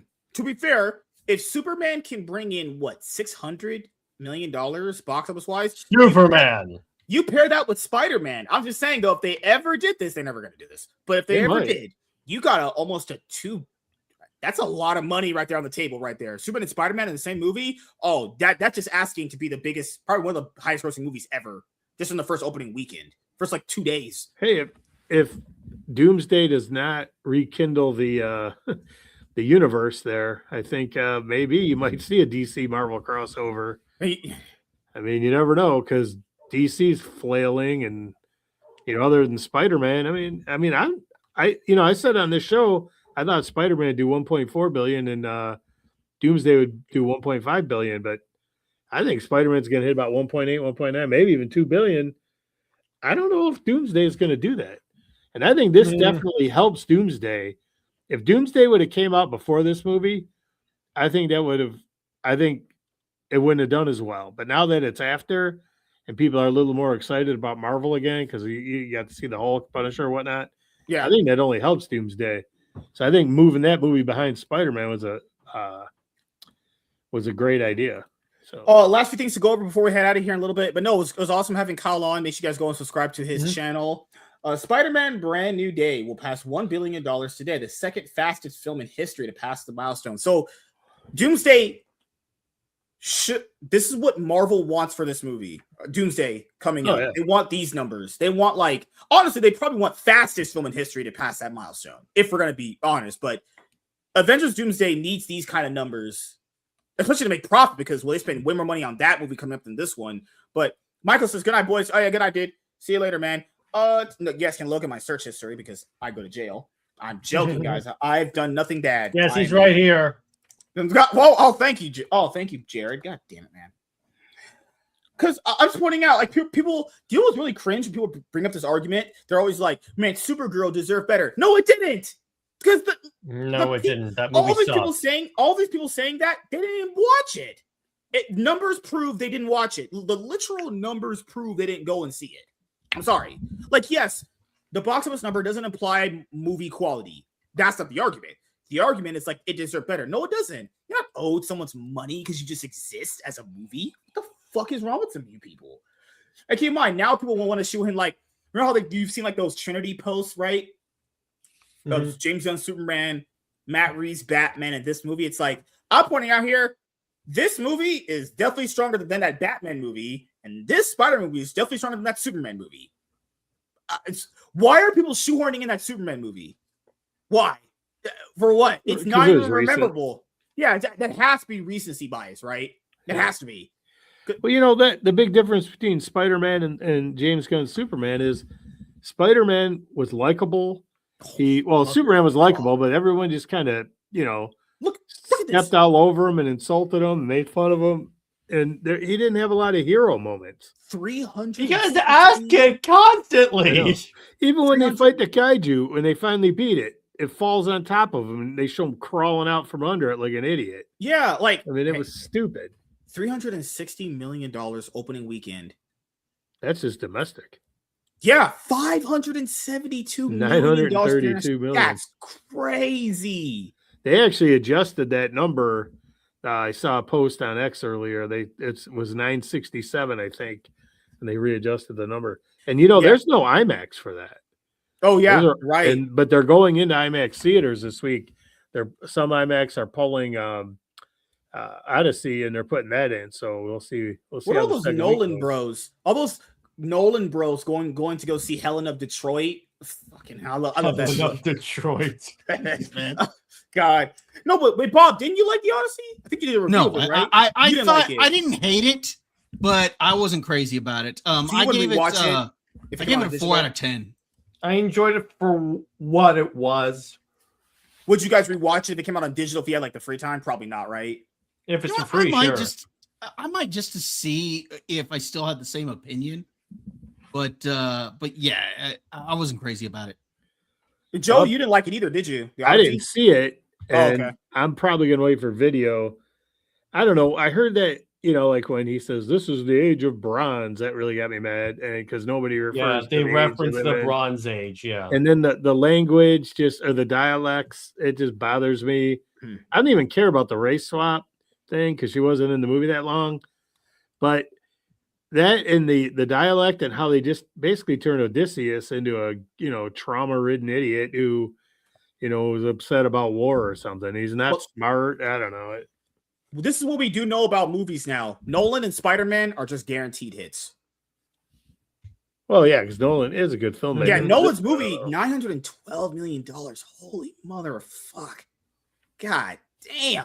What's crazy is this one made less money opening weekend than Spider-Man, and it's still about to hit $1 billion very soon. It's going to be a little bit slower to do it, but it's going to hit it eventually. Mm-hmm. This will be what Nolan's all the IMAX. So I mean, I'm sure a lot of people seem to like it, but I don't know. I just Nolan's third movie to be $1 billion if this one hit $1 billion. I don't think this one is going to hit $1 billion, right? Doesn't look like it.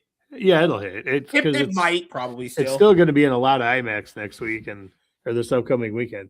I don't know. I don't know. I'm just a little more stickler for some of the authenticity than others. I don't know. And then I just heard so many things about it, so I'm just not even going to go to the theater. I'll just wait till it comes on VOD. Last thing to cover here for a little bit. That's the last little bit of run. Oh, by the way, now the cope has started with the old man that Jean killed because they're like, oh, he probably had it coming. She knows his entire life. Oh, I saw that. Like what? Someone on Twitter put that out. They said they're all alive. Apparently, in the movie, the narrative was that they were still all alive. Or the people that people thought she killed are still alive. They were at that rally when Spider-Man was shot. He was injured in the hospital. That's apparently what people were saying. I'm not saying it's true. I have to rewatch it again to get that clear context. That's why I didn't say she definitively killed people. I'm saying it was heavily implied she killed people. I mean, just pointing out, if she mind controlled an old lady to go into a tank to control it, to shoot cars and blow them up. I'm just pointing out here, it's all there. The problem is, even if she didn't, she had the tank firing at Spider-Man to kill him. I mean, that would have killed him if he would have got hit with those bullets. So yeah, just because, it's like when you say attempted murder, well, you should probably go to jail as long as for attempting it. Yeah, because she had one get run over by a car. Yeah, but I'm just saying is because you were bad at killing somebody doesn't mean that one Hispanic guy. Remember he was going to off himself. She was going to have the guy off himself, but Spider-Man didn't save him. He was going to die like that. But the thing I wanted to bring up here was, okay, so this has always been my opinion about the superhero movie fatigue thing. My thing with this is people can say it's bad movie fatigue. But this is the problem that this happens, though. When a movie like this comes out and everyone goes to see it, they'll say that there isn't superhero movie fatigue. But when we get a streak of bad ones that, kind of flop at the box office. They go back and forth. They go back to it. Is it is superhero movie fatigue still a thing, or is Spider-Man just immune to it? I think Spider-Man is just kind of immune to that. There's these, there's outliers and stuff. Batman and Spider-Man are just outliers. Wolverine. Yeah. Wolverine and Spider-Man. Well, yeah, you'd probably say Deadpool. Deadpool's movies have done pretty well. Deadpool, Batman, Spider-Man, and Nolan now at this point are immune to this. Like, I want to point out, Marvel's next movies are going to make a lot of money, right? But there's going to be a time period again where they release like 2 movies a year where they might not be as good. And it might be pretty lackluster. It's like this whole movie fatigue thing. You don't understand. Like, some characters are just immune to that. And keep in mind, just because Spider-Man Burning Day made less money doesn't mean everyone's going to like it too. Like, come on. Like, there's plenty of problems we pointed out with the movie, but it was still an overall enjoyable experience of a movie, though. You know? So I'm just saying, like, it's weird. Like, it's like the whole meme of like, oh, they're back. Oh, they're not back. Oh, everything sucks. Oh, it's back now. It's like, can't keep doing this as a hot potato thing constantly. It's like Spider-Man's just an outlier. It's just what it is, though. That still wouldn't imply movie quality anyway. Just because it's gonna make almost $2 billion. That wouldn't imply it's a good movie at all. It's just gonna make a lot of money. Look, at the end of the day, one thing that I'm encouraged of, it's not even about superhero movies. I'm just encouraged people are going out to the theater. Yeah, that's good. Yeah. Okay, so we had several years there where we weren't getting movies that broke $1 billion, and we did. It was an outlier. I mean, this year alone, we're going to have 5 already, by the end of this week. Last year, because you've got the Spider-Man already broke $1 billion, so you got 4. I expect the Odyssey to probably break $1 billion within a week and a half, maybe 2 weeks. And you've got 5. So Toy Story 5, Super Mario, and Michael, and then Doomsday is going to break $1 billion, and I would argue Dune Part 3 has a chance. I don't think it'll quite get there, but it has a chance, and you never know. You might have another outlier. And then you look at Obsession, which made a heck of a lot of money based on its budget and stuff like that. So that's what I'm encouraged. Toy Story 5, people are going to the theater. Yeah. Oh, I'm at movie theater. I got this. Did you guys get this at all? No. Yeah, no. He gave this to me when I bought the ticket. I was like, oh, that's pretty cool. Huh. Yeah. The other thing I forgot to mention, I just saw on Twitter, the other indicator that MJ maybe remembers is she still has that necklace, and when they're all released, she touches the actual necklace. All right, so we'll wrap it up here. I had a pretty good day, pretty good day. I'll probably game stream later on. Me and Joe will probably have a show tomorrow, like 3, and I got to do the league show. That's pretty much it. All right, so we'll start with Joe. Do you have anything planned coming up you would like to let the audience know about? Well, I'm going to be on tomorrow with you. We're going to do something 3 o'clock your time, 6 o'clock mine for about. We're going to talk about black people. No, we'll talk about the Mahershala Ali comments actually about Blade. Oh yeah, that's something we could talk about. Yeah, and other than that, no, just living my dream, living the dream, and living life. Yep. All right, Jared, what do you got planned coming up you would like to let the audience know about? Yeah, tomorrow, Britt and I are going to be doing our regular show talking about Superman, Wonder Woman. I'm going to talk about on Wednesday Wonder Woman being a leader. Movie night, we're going to be reviewing Deadpool 2, and then CLD, we're going to review this movie. All right, and Bob, what do you have planned coming up that you would like to let the audience know about? And am I going to be on MSK's turn to talk? Is that going to be a segment on your show? No, because no one wants your turn to talk over here. God, you get Joe a turn to talk. Oh my God. The problem is I've heard you talk, and that's why you want. God. All right, rebranding the show. All my viewers off. All right. Anyway, we do have Dad's turn to talk tomorrow. We're going to be talking Spider-Man Brand New Day. We'll also talk some entertainment news like we always do, and we're going to be having a tier ranking of random MCU characters. And when I say random, not like Katie or something like that, but I mean it's not like themed like all the big heroes. Like it might be a side character, it might be somebody from one of the TV shows or whatnot. So I got a list of several characters, and we'll do a tier list of those, and that should be a lot of fun. We'll have Lily on tomorrow night, as well as the Lapsed Comic Fan. So. Yep. All right. So for me, I got podcasts and game streams coming up. I might game stream later on tonight. I'm probably just going to go to the gym. So that's probably what I'll do. Go to the gym and then game stream later. Being hot, rich, and good looking is what I do. Marvels. Oh, yeah. You're right. Yeah. 80. Fucking hell. Peter should have had Florence. Florence Pugh should have just sat on Peter's face and made him just taste the shit particles out of her ass or something. You never know with these kind of girls. Like, these are Russian. Anyway, they're all freaks. You guys met Russian women? They're all freaks. They love getting blown out. And the damn stream. Oh, yeah. Thank you guys for checking out this episode of the MSK Show. If you guys want to go see Spider-Man Brand New Day and experience it on the big screen, I definitely recommend you should. But if you want to wait, that's always up to you. People always ask, should I wait or should I go? This is a movie you probably would enjoy experiencing on the big screen, you know? But yeah, I'm going to go have sex with my wife, and I will see you guys later. Goodbye, everyone.